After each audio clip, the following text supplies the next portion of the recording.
اعوذ باللہ من الشیطان الرجیم، بسم اللہ الرحمن الرحیم۔ ناظرین، آپ کا ہوسٹ سید محمد اسد جعفری آپ کے ساتھ آج جواب نامہ کی خصوصی ایڈیشن کے ساتھ حاضر ہیں، اور ہم یہ لائیو پروگرام کریں گے آج، جس کا دوسرا سیشن ہوگا۔ کل آپ لوگ ہمارے ساتھ موجود تھے، امید ہے کہ آج بھی آپ انشاءاللہ تعالیٰ پارٹیسپیٹ کریں گے۔ جو بھی ہمارا پینل ہے اس کے ساتھ میں آپ کو انٹروڈیوس کرواؤں گا۔ ابتداً میں تھوڑا سا آپ کو بیک گراؤنڈ بتاتا چلوں کہ آج 27ویں شب ہے، اور رمضان المبارک کے حوالے سے آپ کو پتہ ہے کہ آخری عشرہ خاص طور پہ بہت اہمیت کا حامل ہوتا ہے، جس کے اندر اللہ تعالیٰ کا یہ وعدہ ہے کہ لیلۃ القدر بھی اللہ تعالیٰ عطا کرتے۔ اور ہم نے اپنے اس پروگرام کو خاص طور پہ اسی لیے پلان کیا تھا کہ پاکستان کے ساتھ ان راتوں کو ریلیٹ کیا جائے، کیونکہ پاکستان کی پیدائش بھی رمضان کی آخری راتوں میں ہوئی تھی، اور 27 رمضان المبارک تھا اس دن۔ اور اس بارے میں جو ہم نے بڑوں سے سنا وہ یہی کہ پاکستان کی پیدائش بھی اللہ تعالیٰ نے ایک معجزے کے طور پہ عطا کی تھی، اور یہ اللہ تعالیٰ کا ایک تحفہ ہے۔ اسی نظریہ پاکستان کی یاد دہانی کے لیے اور اپنے اس کانسیپٹ کو مزید ریوائیو کرنے کے لیے، اور جو ہماری خاص طور پہ اب آگے آنے والی نئی جنریشن ہے ان تک یہ باتیں پہنچانے کے لیے ہم نے اس سیشن کا انعقاد کیا۔ ہم لائیو ہیں یوٹیوب اور فیس بک کے اوپر۔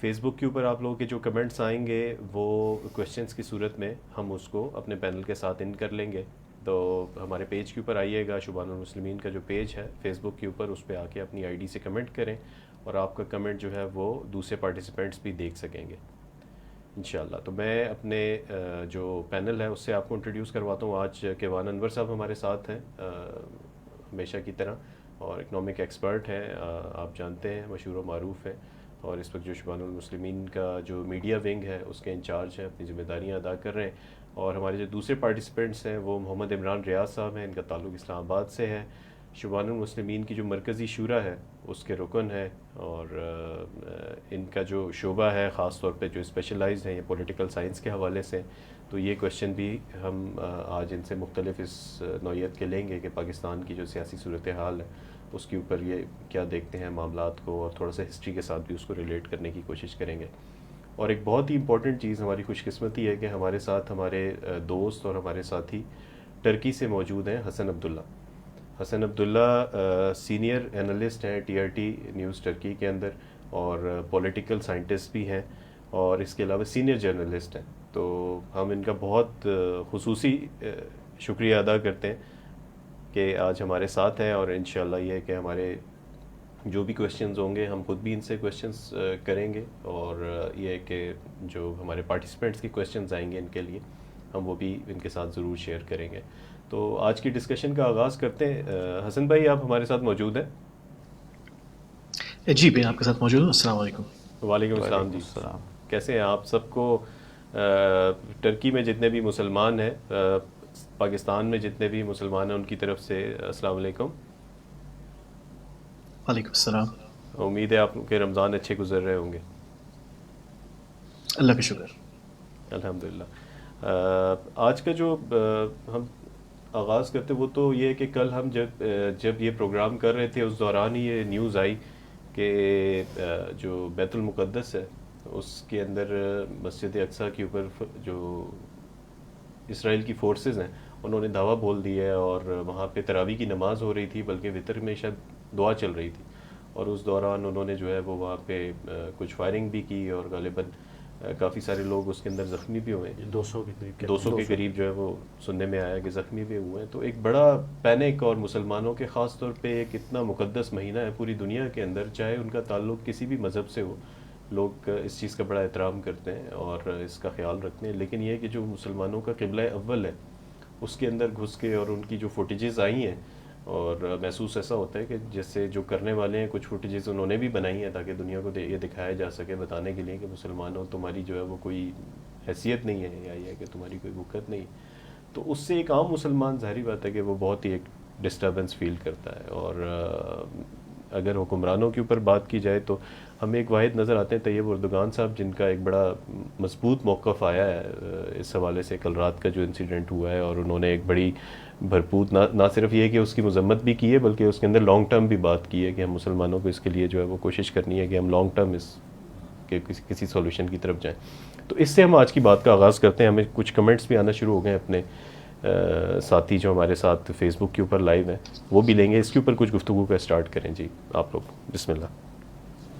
کیا بات ہے؟ جی بسم اللہ الرحمن الرحیم. جی اسد بھائی آپ پروگرام یہ ابھی لائیو ہونے سے پہلے آپ نے ذکر کیا کہ یونیسکو کی ایک ابھی ریسنٹلی اسٹیٹمنٹ آئی ہے جس میں انہوں نے جو ہولوکاسٹ تھا یعنی کہ جو یہودیوں کے اوپر جو ظلم ہوا ورلڈ وار 2 کے ایک فیز میں تو اس کے اوپر مذمت کی ایک اسٹیٹمنٹ آئی ہے. تو یہ بڑا انٹرسٹنگ ہے کہ آپ دیکھیں کہ جو ٹائمنگ آف دا اسٹیٹمنٹ تو میں اس کو بیسکلی ریلیٹ کرنا چاہتا ہوں کہ ایک طرف تو یہودیوں کے اوپر جو ظلم ہوا اس کی ایک سمپتھی فیکٹر آج تک وہ یوز کرتے ہیں, مطلب اٹس آلموسٹ 75 ایئرز, لیکن آج بھی وہ سمپتھی فیکٹر بلڈ کرتے ہیں اور اس کو آپ کہہ لیں کہ انٹرنیشنل جو ہماری آرگنائزیشنز ہیں, یونیسکو ہے, یہ ورلڈ فورمز ہیں, اس پہ اس کو بڑی سپورٹ ملتی ہے.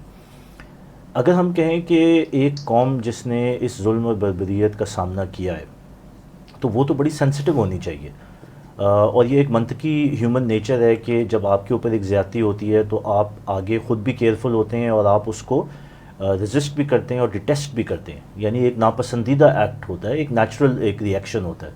یہاں پہ یہ ہے کہ جو ہولوکاسٹ ان کے اوپر ہوا, اب وہی ہولوکاسٹ کی بربریت جو ہے یہ فلسطینیوں کے اوپر بھی کر رہے ہیں. تو یہ ظاہر ہے ظلم تو ہے ہی, اس میں کوئی شک نہیں ہے, لیکن یہ جو سائیکالوجی ہے یہ اٹ سیلف بڑی ان نیچرل ہے.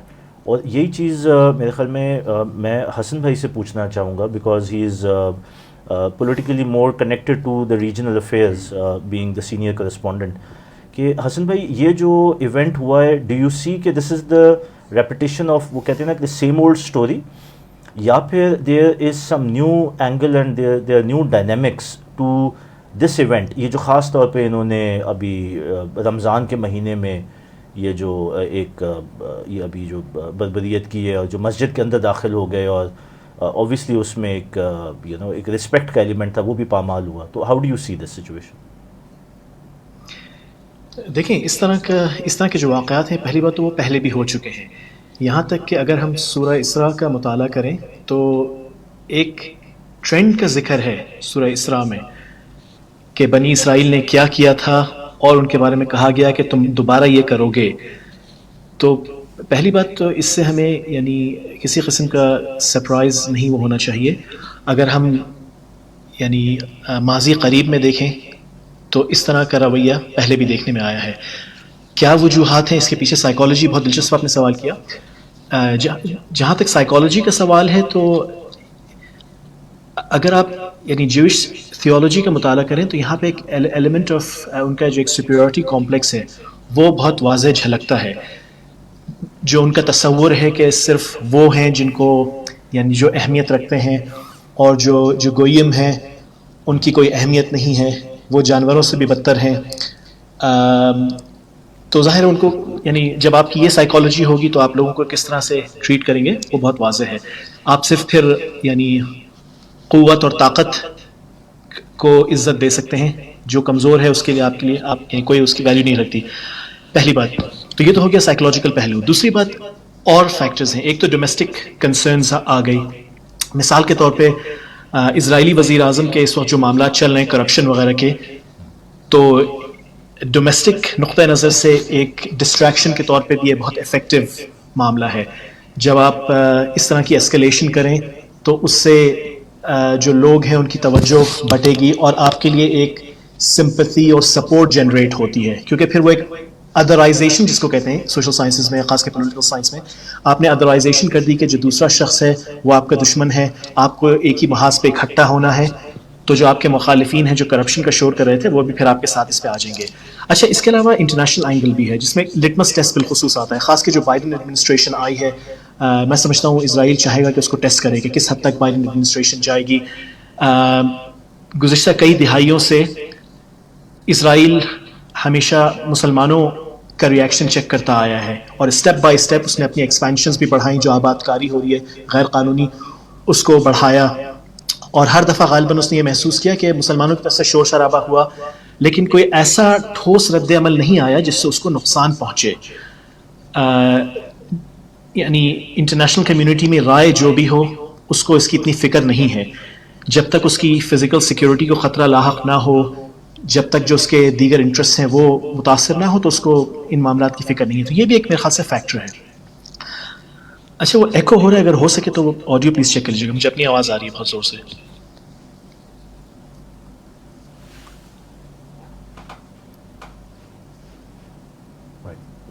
جی کیوان بھائی، حسن بھائی جو ابھی بات انہوں نے سٹارٹ کی ہے، اس چیز کو آگے مزید کنٹینیو کرتے ہیں. قرآن پاک کا جب ہم مطالعہ کرتے ہیں تو اس کے اندر جگہ جگہ پہ اللہ تعالیٰ کے یہ احکامات ہمیں نظر آتے ہیں کہ مظلوموں کا ساتھ دو، اور جس بستی کے اوپر ظلم ہو رہا ہو اس بستی کے لوگوں کی فریاد اس کو سنو، اور یہ کہ پریکٹیکلی ان کی مدد کرو.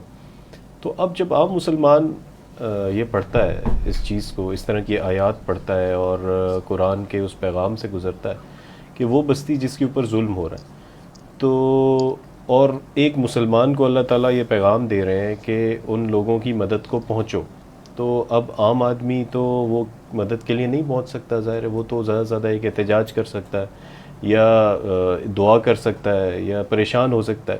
اس وقت تو جتنے بھی مسلم ممالک ہیں، غالباً 57 ہیں، تو سب کی اسٹینڈنگ آرمیز موجود ہیں. تو کیا ذمہ داری عائد ہوتی ہے اس وقت مسلمان حکمرانوں کے اوپر، اور جو ان کی موجودہ آرمیز ہیں یا جو ان کی پاورز ہیں، کہ جب ایک خطے کے اوپر اتنا ظلم ہو رہا ہو؟ تو اس کو تھوڑا سا ایلیبوریٹ کریں.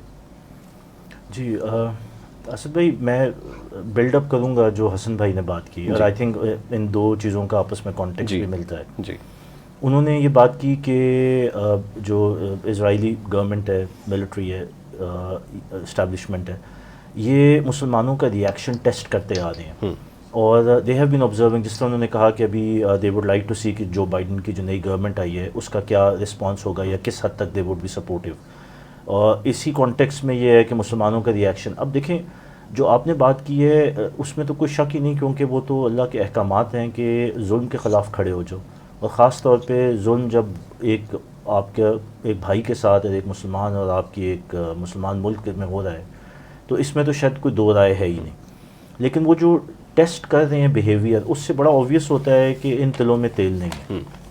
اس کے پیچھے کیا وجوہات ہیں، ظاہر ہے we will open that up as we go forward کہ ہم یہاں تک یا اس پستی تک کیوں پہنچے. لیکن حقیقت یہ ہے کہ ایک تو ظاہر ہے ایک مسلمان ہونے کی حیثیت سے جو ہمارے اوپر ایک فرض بنتا ہے، ایک تو ہم اس فرض کو بھول گئے، اللہ کے احکامات کو پس پش ڈال دیا.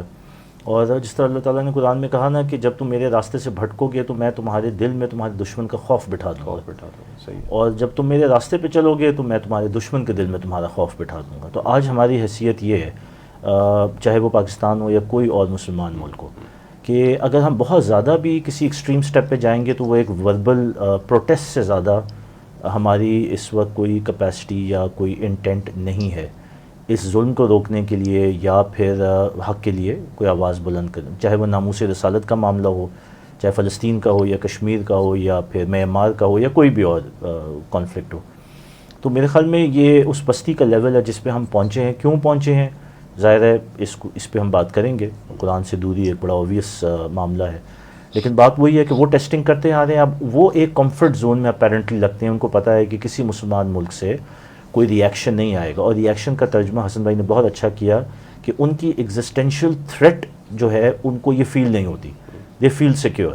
باقی وربل اپوزیشن تو آپ جتنی کر لیں ان کو کیا فرق پڑتا ہے. تو یہ میرے خیال میں ہماری پوزیشن ہے اس وقت. چلیں یہ اس کے ہم اگر تھوڑا سا سولوشن کے اوپر جو ہے وہ بات آگے بڑھاتے ہیں، اور عمران بھائی آپ کو بھی میں اس میں چاہوں گا کہ آپ اس میں تھوڑی رہنمائی کریں کہ یہ جو ایک فوری ریئیکشن ہوتا ہے، کوئی بھی ایونٹ ہوتا ہے، چاہے وہ توہین رسالت ہو یا مسلمانوں کا ایک بہت ہی قلبی لگاؤ ہے قبلہ ابل کے ساتھ، وہاں پہ یہ ہوا ہے تو پوری دنیا میں مسلمان، جس طرح میں نے عرض کیا کہ خاص طور پہ رمضان کا موقع ہے تو دل بہت زیادہ دکھے ہوئے ہیں. اور ایک تو دل اس چیز پہ دکھتا ہے کہ اپنے مسلمان بھائیوں کے ساتھ یہ ہو رہا ہے، دوسرا اس چیز پہ دکھتا ہے کہ ہم کچھ کر نہیں سکتے، اور جن کے پاس ریسورسز ہیں ان کے کانوں پر جون تک رینگنے کی کوئی نہیں. تو جس کا جو بس پڑتا ہے وہ کرتا ہے، کہیں پہ کوئی جلاؤ گھیراؤ کر دیتا ہے، یا کہیں اور ریئیکشن میں کسی کو گالیاں دینا شروع ہو جاتے ہیں، کہیں کوئی پتلا جلا دیتے ہیں.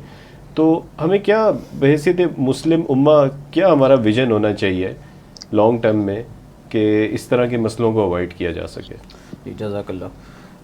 اس میں اسد بھائی ایسا ہے نا کہ عام طور پہ جو اس قسم کے ایونٹس ہوتے ہیں وہ مسلمانوں کے اس پوٹینشیل کو چیک کرنے کا ایک ٹول ہوتا ہے, اور بار بار یہ بات جو دہرائی بھی جاتی ہے, اس قسم کے ایونٹس بار بار کریٹ کیے جاتے ہیں تاکہ یہ چیک کیا جا سکے کہ وہ جو بات علامہ اقبال نے کہی نا کہ یہ فاقہ کش کے موت سے ڈرتا نہیں, ذرا روح محمد اس کے بدن سے نکال دو. تو یہ نبی صلی اللہ علیہ وسلم کے ساتھ اس کا تعلق ہے یا نہیں؟ اچھا, جب ہم امہ کی بات کرتے ہیں تو امہ کے ساتھ ہمارا تعلق نبی صلی اللہ علیہ وسلم کی ذات والا صفات کے ذریعے سے ہے. یعنی ہم کسی دوسرے فلسطینی کے ساتھ کیا تعلق ہے ہمارا سوائے اس کے اور کوئی بھی نہیں ہے کہ وہ بھی نبی صلی اللہ علیہ وسلم کا امتی ہے, ہم بھی نبی صلی اللہ علیہ وسلم کے امتی ہیں. تو ظاہر بات ہے اس اعتبار سے اگر دیکھیں گے تو ریئیکشن تو آنا چاہیے جو کہ ایمان کا تقاضا ہے. عام طور پہ یہ بات جب کہی جاتی ہے نا کہ یہ فلسطینیوں کا اپنا ڈومیسٹک مسئلہ ہے, تو ہم اس میں یعنی وہ جسے کہا جاتا ہے کہ جو یعنی اگر لڑائی کہیں اور ہو رہی ہے پرائی لڑائی میں ہم کیوں انوالو ہوں, تو یہ ایسی بات نہیں ہے. یہ آج پاکستان سب سے پہلے جیسے یہ سارے یہ آج کل کا وہ یوں سمجھیے کہ سیکولر نیریٹو ہے کہ جو بلڈ کیا جاتا ہے, اور پھر یہ کہ ہمارے اپنے لوگ بھی جب اس میں شامل ہو جاتے ہیں اور یہ کہتے ہیں کہ یہ یہودیوں ہی کی جگہ تو انہیں دے دینی چاہیے, اور تو پھر آپ اس کا مطلب ہے یہ کہنا چاہ رہے ہوتے ہیں بٹوین دا لائن یا انڈائریکٹلی کہ جو فلسطینی وہاں پر آباد ہیں وہ ناجائز طور پر آباد ہیں, ان کو وہاں سے نکل جانا چاہیے. تو بالکل ایک غلط اپروچ ہے, غلط بات ہے کہ جو کہی جاتی ہے. جو سولوشن اس کا ہے کہ ہم اپنی پرسنل کیپیسٹی میں جو اپنی آواز کو اٹھا سکتے ہیں, جس قدر اپنی آواز کو منظم انداز میں اٹھا سکتے ہیں وہ اٹھانی چاہیے. دیکھیے یہاں سے جب ہم اٹھ کے ہمارے لوگ ان چیزوں کے ریئیکشنز میں ملیٹنسی کی طرف چلے جاتے ہیں, اس کا کیا نتیجہ نکلتا ہے؟ اسلام مزید بدنام ہوتا ہے. آج تک جو بھی آپ نے اس قسم کی ملیٹنٹ یعنی پوائنٹ آف ویو سے جو بھی اقدام کیے ہیں وہ کاؤنٹر جو پروڈکٹیو ثابت ہوئے نا, اس کا کیا فائدہ ہوا؟ کوئی فائدہ نہیں ہوا. تو ایک اسموتھ انداز سے اپنی بات کو بلڈ کرنا چاہیے, اور وہ جیسے آج کل کا سوشل میڈیا کا دور ہے, جیسے ہم ابھی یہ کوشش کر رہے ہیں کہ اپنی آواز کو اٹھائیں. ایک تو اس کا یہ اسپیکٹ ہے, اور ایسا نہیں ہونا چاہیے کہ آپ نے یعنی ہماری آواز بھی ایونٹ بیس ہی اٹھے, یعنی کوئی ایک پرابلم ہوا اس پر ہم نے آواز اٹھائی. یہ تو ایک مستقلاً کملے کا جو کرنے کا کام ہے جو آپ کو مسلسل کرتے رہنا ہے. رائے عامہ کو ہموار کریں, میڈیا کو استعمال کریں, لوگوں کو اپنے ساتھ ملائیں, اور جو ایفیکٹولی جب آپ کام کر سکیں گے وہ ایک اسلامی ریاست ہے. جب آپ ریاستی شکل میں کوئی کام کریں گے تو پھر یہ ہے کہ دنیا آپ کی بات سنے گی.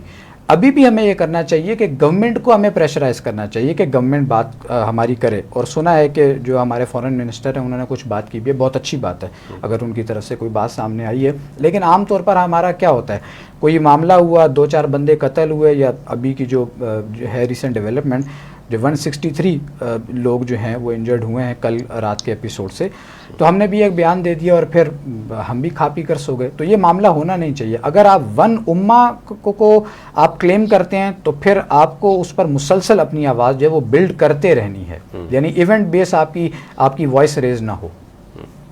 اچھا, یہ سلوشن کی آپ نے بات کی اسد بھائی, تو اس میں حسن بھائی کی بھی ایک اوپینین ہے ذہن سازی سے لے کر اور ایک ہائیبرڈ ماڈل. تو میرے خیال میں ان کی اوپینین لے لی جائے جی کہ کیا سلوشن حسن بھائی آپ دیکھ رہے ہیں اس سارے ڈائلیما کا؟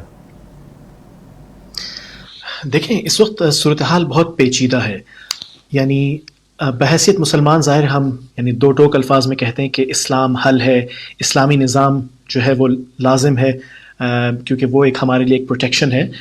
لیکن جب بات ہوتی ہے کہ کس طرح سے خاص کے اس دور میں جہاں پر ایک ڈومیننٹ آئیڈیالوجی ہے گلوبلائزیشن کے فریم ورک میں جس نے اس طرح سے معاملات کو جکڑا ہوا ہے, تو اس میں کس طرح سے تبدیلی لے کر آئیں گے. تو یہاں پر جب آپ دیکھیں تو آپ کو عمومی طور پر 6 مختلف آراء ملیں گی.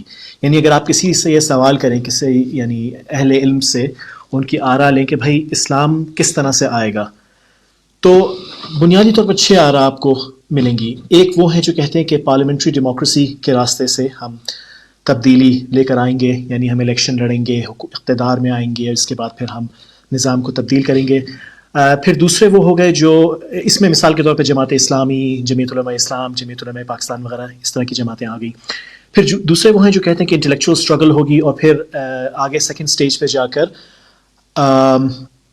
ایک ریولوشن جو ہے وہ آئے گی جس میں ہو سکتا ہے قوت کا استعمال, بلکہ وہ کہتے ہیں کہ غالب امکان ہے کہ قوت کا استعمال ہو, اور اس کے ذریعے پھر نظام کو بدلا جائے گا.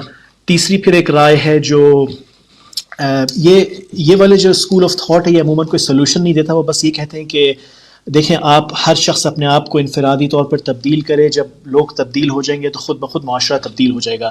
جو پاور ٹرانزیشن ہے وہ کس طرح ہوگی اس پر یہ لوگ بات نہیں کرتے. چوتھا ہو گیا وہ لوگ جو یہ کہتے ہیں کہ آپ ذہن سازی کریں، اور پھر سیکنڈ سٹیج میں آپ نصرت حاصل کریں گے ان لوگوں سے جن کے پاس پاور ہے. اس میں بعض ہمارے گروپس مثال کے طور پہ حزب التحریر وغیرہ یہ لوگ شامل اس میں ہو جاتے ہیں. وہ کہتے ہیں کہ اس وقت جن کے پاس پاور ہے وہ کور کمانڈرز وغیرہ ہیں، تو وہ کہتے ہیں کہ جس طرح سے جب سیکنڈ پلیج آف عقبہ ہوئی تھی وہاں پر جس طرح معاملات ہوئے تھے کہ وہ لوگ جن کے پاس قوت تھی انہوں نے آپ صلی اللہ علیہ وسلم کو سے بیعت کی، تو اس طرح سے نظام تبدیل ہوا. پانچویں وہ لوگ ہیں جو کہتے ہیں کہ قوت کے استعمال سے نظام بدلا جائے گا. اس میں آپ کی دیگر جہادی تنظیمیں وغیرہ شامل ہو جاتی ہیں. اچھا، چھٹے وہ ہیں جو کہتے ہیں کہ آپ کو اس وقت ایک ہائبرڈ اپروچ اختیار کرنی پڑے گی. ہائبرڈ اپروچ میں یہ کہ ہو سکتا ہے آپ کو یعنی ٹیمپرریلی مثال کے طور پہ پارلیمانی جمہوریت کا راستہ بھی اختیار کرنا پڑے کہ آپ کے کچھ لوگ پارلیمنٹ میں جا کے بیٹھ گئے جو کم از کم ایک پریشر گروپ کا کردار ادا کر رہے ہیں اور جہاں تک ہو سکے ریزسٹ کر رہے ہیں ان چیزوں کو. مثال کے طور پہ وہ قوانین اگر بننے جا رہے ہیں جو اسلام کے خلاف ہیں. دوسری طرف وہ کہہ رہے ہیں کہ آپ انٹلیکچوئل اسٹرگل میں بھی انگیج کریں، اور ہو سکتا ہے کچھ ایسے لوگ ہوں جو قوت کا استعمال کریں، تو اگر آپ کھل کر ان کی حمایت نہ بھی کریں تو کم از کم آپ کی پارلیمنٹ میں موجودگی سے ان کو شاید فائدہ ہو. تو یہ ایک ہائبرڈ اپروچ ہے. تو یہ کافی پیچیدہ معاملہ ہے، لیکن بنیادی طور پر میں کہوں گا اس وقت جو ہماری صورتحال ہے، جب ہمارے تصورات اس حد تک یعنی تذبذب اور ہم فکری انتشار کا شکار ہیں، تو اس میں ذہن سازی کی اس وقت جو اہمیت ہے اس کو ہم کسی صورت میں نظر انداز نہیں کر سکتے. دیکھیں بات یہ ہے کہ اس وقت ریالٹی کیا ہے. اس وقت جو سیاسی نظام ہے، جو ریاستیں ہیں، وہ ایک ویسٹ فیلین نظام کے تحت منظم ہیں. جو معاشی نظام ہے وہ یعنی کیپٹلزم ڈومیننٹ آئیڈیالوجی ہے. جتنے آپ نے ذکر کیا تھا اسد بھائی کہ ہماری اتنی یعنی اسٹینڈنگ آرمیز ہیں سب کچھ. بات یہ ہے کہ جتنی بھی ہماری افواج ہیں تمام مسلمان ممالک کی اس وقت وہ کس طرح سے منظم ہیں؟ وہ کلازوٹسین نظریے کے تحت منظم ہیں جو کارل وان کلازوٹس کا نظریہ تھا. تو یہاں پر جو نیشنل انٹرسٹ آ جاتا ہے اس کا ایک بنیادی تصادم ہے اسلامی فلسفے سے. تو آپ جتنے بھی پارلیمنٹس میں مسلمان ممالک کی پارلیمنٹس میں کھڑے ہو کے جذباتی باتیں کر لیں، آپ ہر ہفتے درود شریف ٹویٹ کر دیں، آپ تصویریں لگا دیں، لیکن حقیقت یہ ہے کہ جب تک یہ سسٹمک چینج ایک طریقے سے نہیں آئے گا آپ کی باتوں کا کوئی اثر نہیں ہے. اور آپ جتنے بھی کہہ دیں کہ ہم یہ ہیں، آپ وہ جو مائل سٹون ہوتا ہے نا اس پہ لکھ کے لگا دیں کہ دہلی اتنا کلومیٹر، یروشلم اتنا کلومیٹر اور سری نگر اتنا کلومیٹر، یہ سب بس یعنی ڈومیسٹک لیجیٹمیسی حاصل کرنے والی باتیں ہیں.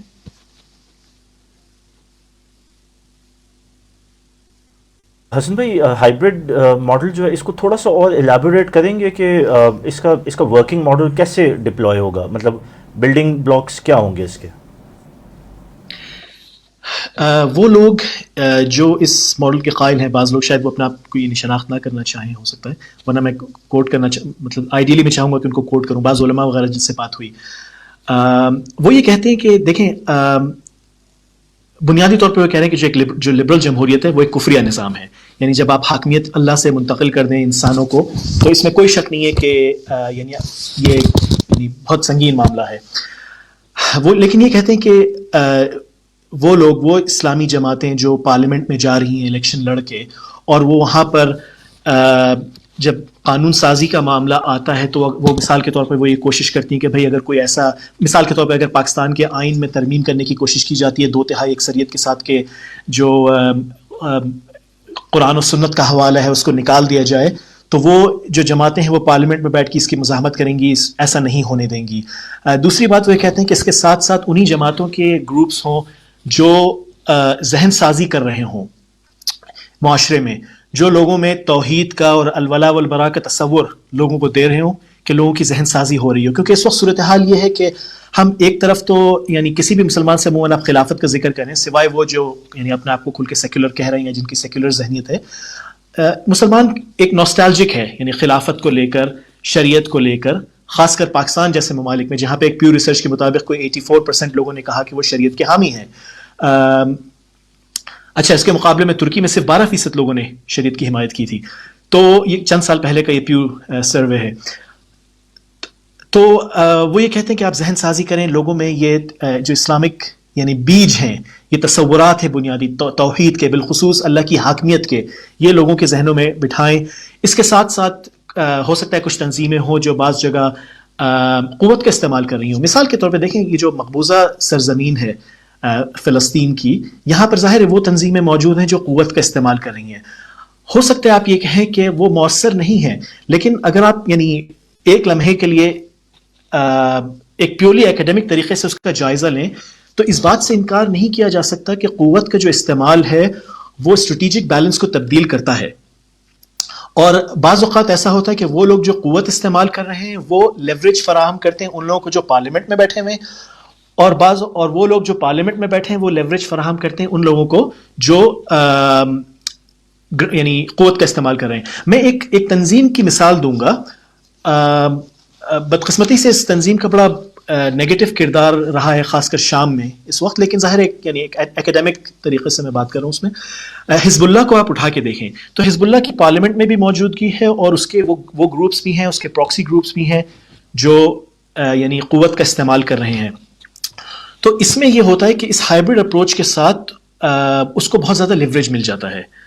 تو یہ ہے بنیادی طور پر وہ hybrid approach.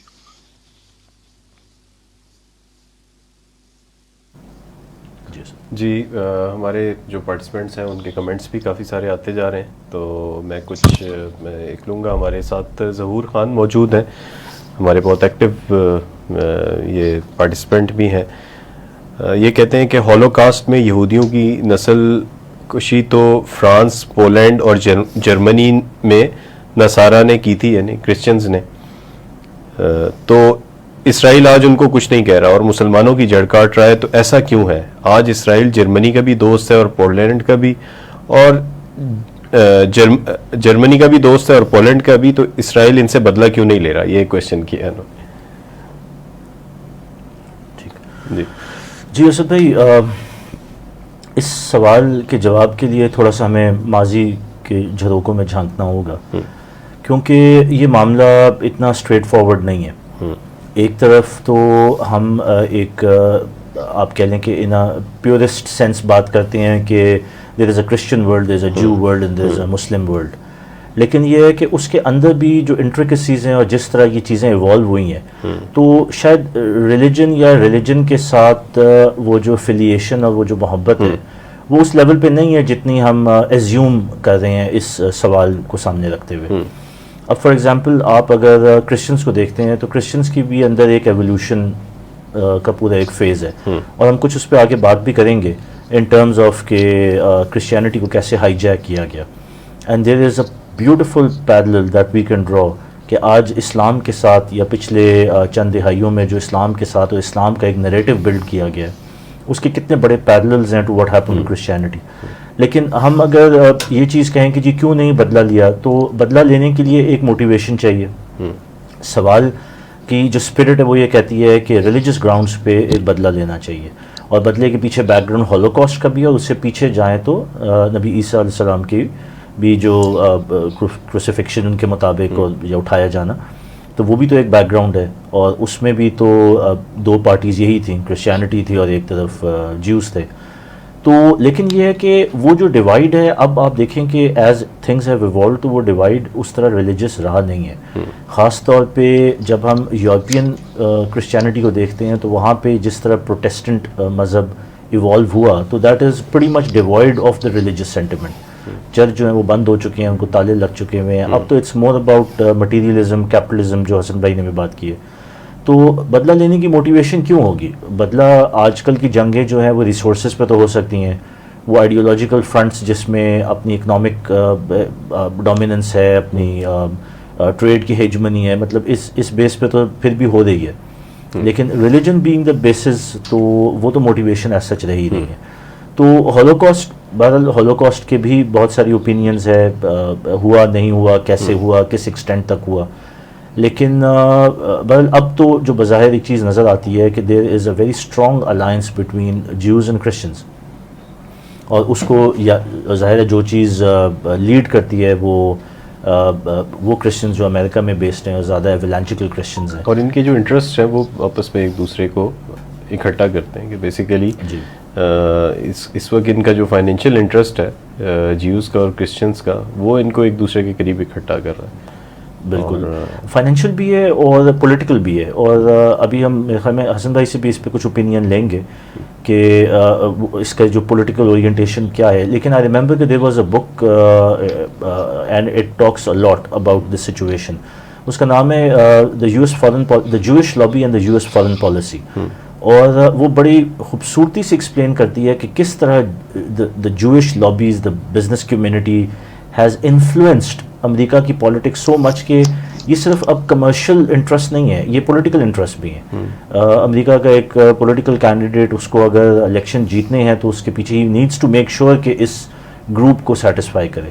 But I would like کہ حسن بھائی بھی اس پہ کچھ روشنی ڈالیں.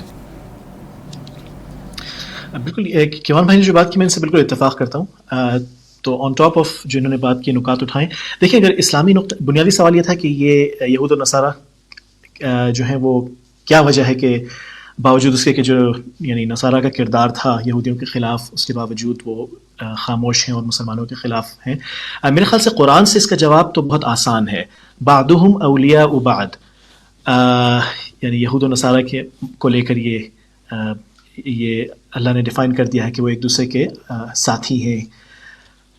اس کے علاوہ ایک بیلنس آف پاور ایکویشن بھی آتی ہے. میرے خیال سے دونوں کو اندازہ ہے کہ اسلام کی, مسلمانوں کی نہیں میں کہہ رہا, اسلام کی قوت کیا ہے اور کس قسم کی قوت اسلام رکھتا ہے, اور اسلام میں کس قسم کا پوٹینشیل ہے نظاموں کو ہلا کے رکھ دینے کا.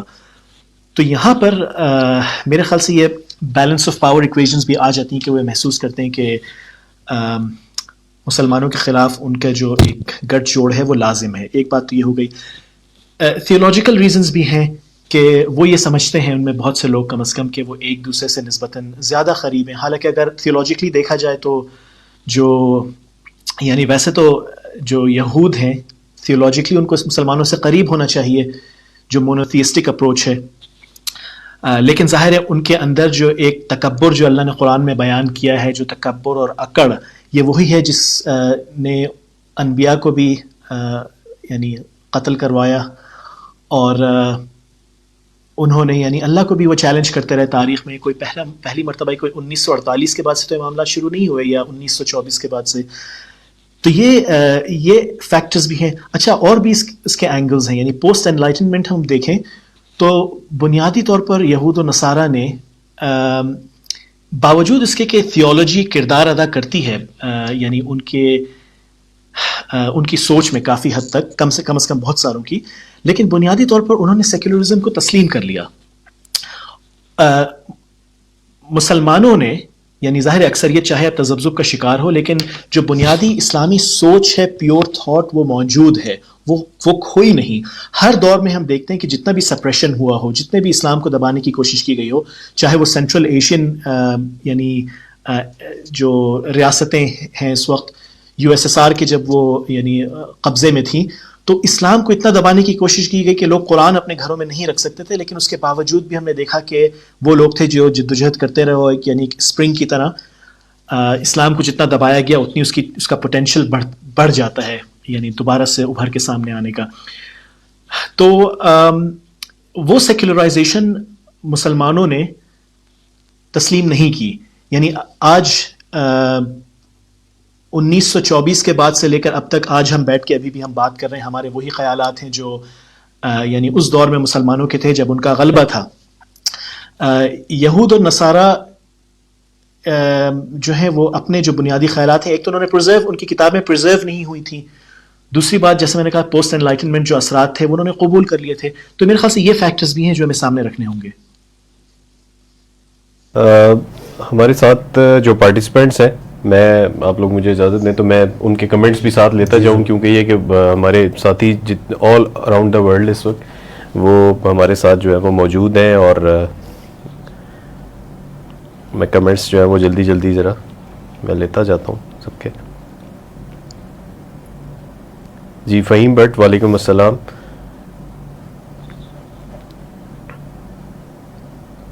ظہور خان کا ایک کمنٹ ہے، پاکستان اور سعودی عرب کی مجرمانہ خاموشی جو کہ اسلامی ممالک میں طاقت کی علامت ہے، اسرائیل کی جیت ہے، ہم امام مہدی کا انتظار کریں کیا؟ اور اس کے اوپر ہم کچھ بات کر چکے ہیں، آگے بھی کنٹینیو کریں گے. اور جی الیاس انصاری، وعلیکم السلام. آپ کا جو کویسچن ہے یہ اکنامکس سے ریلیٹڈ ہے، اور ہم اپنی اس ڈسکشن کے بعد ابھی یہ جو ہم اسپیشلی بیت المقدس کے حوالے سے کر رہے ہیں، فلسطین کے حوالے سے، اس کے بعد پھر ہم کیوان بھائی سے یہ کویسچن دیکھیں گے کہ یہ لے سکیں گے. اچھا، پھر ایک کمنٹ آیا کہ جب اسرائیل طاقت پکڑ رہا تھا تو فلسطین کی عوام پاکستانی عوام کی طرح سو رہی تھی، تو کیا پاکستان بھی فلسطین بن رہا ہے اور کوئی کافر ملک ہمارا بھی کچومر نکالنے کی تیاری کر رہا ہے؟ جی اسد بھائی، میرے خیال میں جب اللہ کے احکامات کو ہم پس پش ڈالیں گے تو شاید ہمارا بھی یہی منطقی انجام ہو. اس کے اوپر ہم نے پہلے بھی بات کی، تو اس پہ ابھی ہم جب اکنامکس پہ آئیں گے تو اس کو تھوڑا اور ٹچ کر لیں گے، لیکن بظاہر تو ایسے ہی نظر آتا ہے. طریقہ واردات مختلف ہو سکتا ہے یا اس کا ٹائم فریم جو ہے وہ ڈفرینٹ ہو سکتے ہیں، لیکن ظاہر ہے ہم اپنی بھی حالت دیکھیں تو ہم کوئی بہت خوبصورت انڈیپینڈنس تو انجوائے نہیں کر رہے. ابھی تھوڑے دن پہلے کی بات ہے کہ ہمارے اسٹیٹ بینک کو بھی آپ نے دیکھا کہ بالکل انڈیپینڈنٹ اٹانومی، یعنی کہ گورنمنٹ کے کنٹرول سے بالکل باہر. تو اس مطلب یہ آپ کہہ لیں کہ کوئی انڈیپینڈنس تو ایز سچ نہیں ہے. ہماری پالیسیز کون بناتا ہے، ہمارا بجٹ کون بناتا ہے، ہمارے کلچرل جو ایک ٹرانزیشن ہو رہی ہے اس کو کون ڈرائیو کر رہا ہے. تو یہ بہت ساری چیزیں ہیں. ضروری نہیں ہے کہ پہلے سٹیپ میں ہی جنگ مسلط کر دی جائے، ڈاؤن دا لائن ہو نوز. لیکن یہ ہے کہ جب آپ اللہ کے ساتھ، اللہ کے احکامات کے ساتھ کانفلکٹ میں ہیں، اور اللہ اور اللہ کے رسول صلی اللہ علیہ وسلم کے ساتھ جو جنگ کا معاملہ اللہ نے سود اور اس پورے ربا کے نظام میں، جب آپ اس میں ہیں تو پھر اینی تھنگ از پاسبل. ہم اللہ کی گڈ بکس میں تو نہیں ہیں. تو یہ تو میرے خیال میں اوبیس نظر آ رہی ہے. سر اس کو نا ایک ڈفرینٹ اینگل سے بھی دیکھ لیں. یہ قرآنک نیریٹو ہے نا، یہ قوموں کا عروج و زوال یہ کیسے آتا ہے اور قوموں کے ساتھ کیا ہوتا ہے اور پھر وہ کیا بن جایا کرتی ہیں. تو قرآن مجید کا ایک مستقل موضوع یہ بھی ہے. سورہ محمد صلی اللہ علیہ وسلم میں اللہ تعالیٰ کا ارشاد ہے کہ ان تتولوا یستبدل قوما غیرہم ثم لا یکونوا امثالکم. اگر تم اپنی اس پرانی روش پر چلتے رہے تو ہم تمہیں اٹھا کے باہر پھینک دیں گے. ثم لا یکونوا امثالکم، اور پھر جو دوسری قوم آئے گی وہ تمہاری جیسی نافرمان نہیں ہوگی. تو ہم نے یہ جو ملک بنایا تھا یہ خاص مقصد کے تحت بنایا تھا، تو وہ کام ہم نے کوئی نہیں کیا ادھر، کوئی بھی نہیں کیا. اور یعنی جو بھی آنے والی گھڑی ہے وہ ہمیں اپنے مقصد سے دور لے جا رہی ہے. وہ جس بھی اینگل سے آپ دیکھیں تو ہمارے آس پاس اللہ تعالیٰ نے گدھ بٹھائے ہوئے ہیں اور وہ پاکستان کو کھانے کے لیے تیار ہیں. تو اللہ تعالیٰ اس ملک کی حفاظت کرے. ظاہر ہے ہم یہاں کے باسی، ہم تو دل سے جو ہے وہ یہی دعا کریں گے، لیکن کرتوت ہمارے کو اچھے نہیں ہیں. اور ہر آنے والا دن ہمیں جو بھی عذاب کا جو آخری وہ پڑنا ہے کوڑا، وہ ہمیں قریب کرتا وہ دکھ رہا ہے اور وہ قریب آتا نظر آ رہا ہے ہمیں. تو اس وقت ضرورت یہ ہے کہ ہم جس مقصد کے لیے ملک بنایا تھا اس کی طرف پلٹیں، بجائے اس کے کہ اور جن عللیوں بللیوں میں ہم لگے ہوئے ہیں، جو معاملات ہم نے شروع کیے ہوئے ہیں ان کو چھوڑ کر اپنے اس جو قیام پاکستان کا مقصد ہے اس کی جانب بڑھیں گے تو بچاؤ کی صورت پیدا ہو سکیں گی، ورنہ بہت مشکل ہے. بالکل ٹھیک ہے. اچھا، اسی کو یہ جو آپ نے عمران بھائی بات کی ہے، وہ جو جہاں سے ہم نے آج آغاز کیا تھا سورہ نساء کی آیت کے اندر، کہ جہاں پہ جو ہے وہ مظلوم قوم کی مدد کے لیے اللہ تعالیٰ جو ہے وہ حکم دیتا ہے کہ وہ تم ان کی مدد کے لیے کیوں نہیں جاتے. تو یہی بات بالکل اس جگہ کے اوپر بھی آئی ہے کہ اگر یہ کام تم نہیں کرو گے تو اللہ تعالیٰ کوئی اور قوم ایسی کھڑی کر دے گا جو یہ کام پھر کرے گی جا کے. جی بالکل. یعنی یہ ہے کہ جب آپ ہسٹری بھی پڑھتے ہیں، ابھی جب قرآن حکیم رمضان کے دوران ہم گزر رہے تھے اور خالد صاحب ہمیں مطالعہ کروا رہے تھے، اصحاب الاخدود کا ذکر آیا سورہ بروج جو آتی ہے آخری پارے میں، اور اس میں وہ جو قوم تھی جس نے جو ہے وہ اللہ تعالیٰ کے اوپر ایمان قبول کر لیا تھا، اور وہ بادشاہ کا واقعہ اور اس لڑکے کا واقعہ بڑا مشہور جو اس صورت کے اندر اللہ تعالیٰ نے بیان کیا. تو اس ظالم بادشاہ نے اس وقت تو ان اہل ایمان کو جو ہے خندقوں میں پھینک دیا، ٹھیک ہے، اور بظاہر ایسا محسوس ہوا کہ اہل ایمان جو ہے وہ ان کے اوپر اس بادشاہ نے غلبہ پا لیا. لیکن کچھ عرصے بعد ہی اللہ تعالیٰ نے اس ظالم کو ایک اور قوم کے ذریعے سے شکست دی، اور اس بادشاہ کو بھی اپنے منطقی انجام تک پہنچایا. تو اہل ایمان کی آزمائش, اگر ہم اس نظریے کو سمجھ لیں کہ ہر دور میں اہل ایمان کی آزمائش تو ہوتی رہی ہے, جو حقیقی اہل ایمان ہے. اور اس وقت بھی جس طرح سے ہمارا دل تڑپ رہا ہے, کشمیر میں جو ظلم ہو رہا ہے, ہم عام عوام ہیں, ہم کچھ نہیں کر سکتے, صرف ذہن سازی اس کے لیے کوشش کر سکتے ہیں. حکمرانوں کی براہ راست ذمہ داری ہے, یا اسلامی جماعتوں کو, تحریکوں کو جو لوگ لیڈ کر رہے ہیں. کشمیر میں جو کچھ ہو رہا ہے اس کے اندر ہم کچھ نہیں کر سکتے. لیکن یہ ہم اس کو اس اینگل سے بھی یہ دیکھیں کہ یہ ایک آزمائش تو اہل فلسطین پہ یا اہل کشمیر کے اوپر اللہ کی طرف سے آ رہی ہے, ایک آزمائش یہ میرے اور آپ کے اوپر بھی ہے کہ اس دکھ کی گھڑی کو, اس تکلیف کو ہم نے کیسے سہنا اور اس سے ہم نے برآمد کیا چیز کرنی ہے. اور یہ کہ اپنے آپ کو بحیثیت قوم, بحیثیت نیشن لے کے ابھرنا ہے, اس کی کیا تیاری کرنی ہے. تو میرے خیال میں قرآن حکیم جو ہمیں یہ ہسٹری بتاتا ہے جس کی طرف آپ اشارہ کر رہے ہیں, تو اس کے اندر ایک بڑا پازیٹیو پیغام بھی ہے کہ حالات چاہے اس سے بھی خراب تر ہو جائیں, لیکن جو تمہارا نظریہ ہے اور جو کہ نظریہ توحید ہے, اس کے اوپر تم نے قائم رہنا ہے, توحید عملی کے اوپر قائم رہنا ہے, اور اس کی صورتیں کس طریقے سے دنیا کے اوپر امپلیمنٹ کی جا سکتی ہیں, اس چیز کو مقدم رکھتے ہوئے اپنی سی کوشش کرتے چلے جانا. اس کو سر ہسٹوریکلی بھی ذرا دیکھ لیں نا, کہ یہ آپ نے بڑی زبردست بات کی ہے کہ ایک ہوپ کا جو پہلو ہے وہ ہمیشہ سامنے رکھنا چاہیے. ہم یہ دیکھتے ہیں پاس میں بھی کہ اللہ تعالیٰ نے مسلمانوں کو جن کے ذریعے سے پٹوایا, انہی کو ہی پھر اسلام کی دولت بھی دے دی. یعنی اسلام کو اللہ تعالیٰ نے برقرار وہ رکھا ہے, اگرچہ کہ اس کی وہ اجنبیت والی کیفیت رہی ہے, لیکن یہ کہ وہ ختم کسی جگہ پر بھی نہیں ہوا. اور جیسے ہم منگولز کو دیکھتے ہیں کہ جو خلافت تھی, بلکہ اس سے پہلے اگر آپ چلے جائیں تو انہی منگولوں کے ذریعے اللہ تعالیٰ نے مسلمانوں کو پٹوایا, اور پھر وہی منگول آگے ان کی نسلیں اسلام لے. علامہ اقبال نے یہی بات کی ہے کہ ہے یہاں فتنہ تاتار کے افسانے سے, پاسبہ مل گئے کعبے کو صنم خانے سے. تو وہ صنم خانے والے ایمان لے آئے. اور آج بھی اگر ہم اپنے پاکستان کے جو کانٹیکسٹ میں دیکھیں نا, تو وہ ڈاکٹر سرار احمد صاحب رحمہ اللہ ایک بڑی زبردست بات کیا کرتے تھے کہ ہو سکتا ہے کہ اللہ تعالیٰ ہندو کے ذریعے ہمیں پٹوائے اور پھر اسی ہندو کو اسلام کی توفیق دے دے, وہی ہندو بعد میں اسلام کا علم لے کر کھڑے ہو جائیں. تو یہ ممکن ہے. بالکل انشاءاللہ. چلے کمنٹس کا سلسلہ آگے بڑھاتے جاتے ہیں. وقار احمد صاحب ہمارے ساتھ ہیں اور وہ بھی اسی چیز کی طرف اشارہ کر رہے ہیں کہ اس وقت ہم اسرائیل کے اندر جو فلسطین کے اندر اسرائیل ظلم کر رہا ہے اس کو تو ہائی لائٹ کر رہے ہیں, لیکن جو مسلمان ممالک ہیں ان کے اندر ظلم بھی اس سے کہیں بڑھ کے ہو رہا ہے, بہت زیادہ ظلم وہاں پہ ہو رہا ہے, اور عام مسلمان ہی مسلمانوں کے اوپر ظلم کر رہے ہیں. ریسنٹلی وہ ذکر کرتے ہیں کہ جو افغانستان میں واقعات ہوئے, غالباً 55 لڑکیوں کو جو ہے وہ مارا گیا, شہید کیا گیا, اور اسی طرح سے پاکستان کے اندر تو بے شمار واقعات ہیں جو ہم آئے دن دیکھتے رہتے ہیں. تو اس چیز کے اوپر بھی بہرحال ہماری توجہ رہنی چاہیے. ہمارے ساتھ ہیں مہتاب احمد صاحب. ان کا سوال آیا کہ اسرائیل کا مسجد اقصیٰ پر حملہ اور ہمارے نمبر 1 اور نمبر 2 کا مقدس زمین کے دورے میں کیا مناسبت ہو سکتی ہے. یہ تھوڑا سا پولیٹیکل اینڈ انہوں نے ٹچ کر لیا ہے کہ ریسنٹلی اسرائیل کے اندر یہ واقعہ بھی پیش آیا, اور ہمارے پرائم منسٹر صاحب جو ہے وہ دورہ بھی کر رہے ہیں, اور ان سے پہلے جو ہے وہ جو یہ کہہ رہے ہیں نمبر 1 وہ بھی جا چکے ہیں. تو اس میں کیا کوئی مناسبت ہو سکتی ہے اس چیز کو؟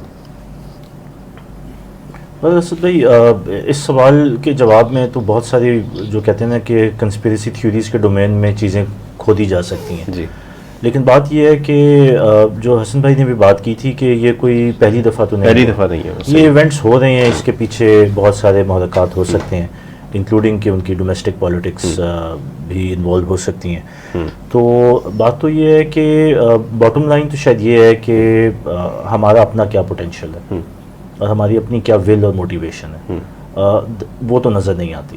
تو جس وقت ہمارے اپنے اندر وہ کیپیسٹی ہوگی یا وہ خودداری آئے گی, وہ کیسے آئے گی اس کی ہم نے بات کی, ظاہر ہے جب تک وہ یقین نہیں ہوگا, وہ ایمان کا لیول نہیں ہوگا, تو یہ تو ہوتا رہے گا. اب اس کے اوپر نمبر 1 یا نمبر 2 یا پھر 22 کروڑ کی عوام یا پھر پوری مسلمان امت اگر آواز نہیں اٹھاتی تو یہ اس حقیقت کو واضح کرتی ہے کہ ہم کہاں کھڑے ہیں. صحیح, بالکل ٹھیک ہے, بالکل صحیح. ہمارے ساتھ ہیں ہمارے پارٹیسپینٹ ہیں محمد احمد. ان کا ایک کمنٹ آیا, وہ کہتے ہیں کہ ہم سب سے پہلے رائج الوقت نصاب کے متبادل نصاب اور رائج الوقت نظام کے مقابلے میں تفصیلی طور پر اسلامی نظام کو پیش کرنے کی ضرورت ہے. ہمیں سب سے پہلے ضرورت ہے یہ کام کرنے کی. ہم اس سمت میں پیش قدمی کیوں نہیں کر رہے؟ محمد احمد، ابھی ہم نے ہمارا جو آج کا سیشن ہے ہم نے اسلامی نظام کے اوپر بڑی ڈیٹیل میں گفتگو کرنی ہے، اور اس کی ہم ہسٹری کا بھی جائزہ لیں گے. ہمارے یہاں جو تحریکیں اسلامی چل رہی ہیں پوری مسلم امہ میں اس کا بھی ایک جائزہ ہے، اس میں آپ کا یہ کویشچن کور ہو جائے گا.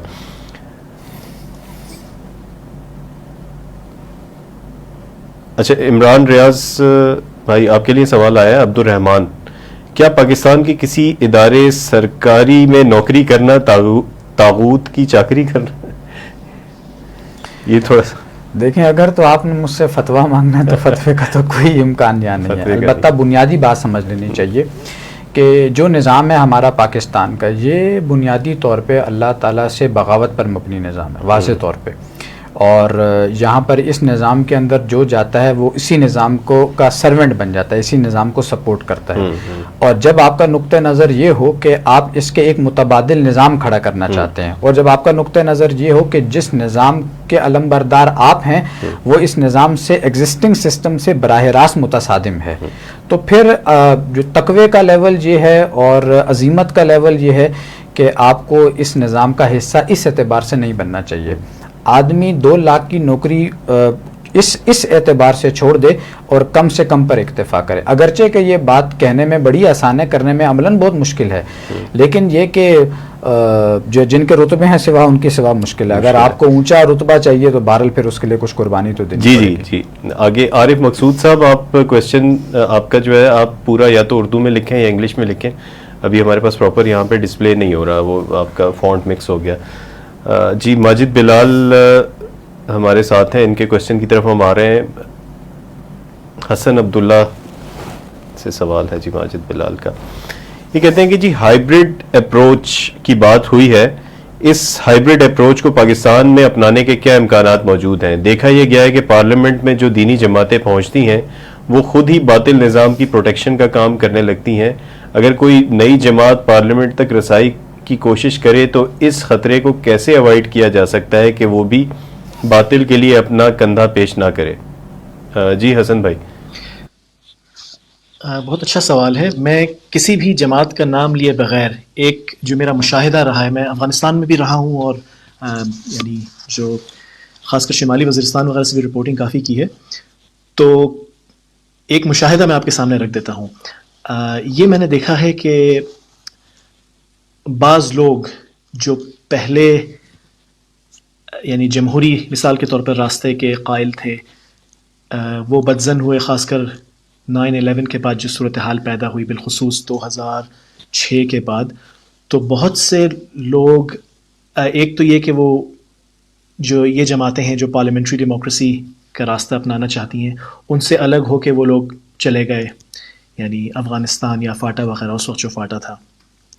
ایک بات یہ ہوئی. دوسری بات یہ ہوئی کہ کچھ ایسے لوگ بھی تھے جو جنہوں نے اپنی جماعتوں میں شمولیت رکھی، لیکن وہ یعنی سیزنلی، میں نے دیکھا، میں نے ڈاکیومنٹ اس پہ ان کیسز کو ڈاکیومنٹ کیا، وہ لوگ چلے جاتے تھے افغانستان وغیرہ مثال کے طور پر گرمیوں کی چھٹیوں میں، اور وہاں یعنی حصہ اپنا ڈال کے پھر واپس آ جاتے تھے.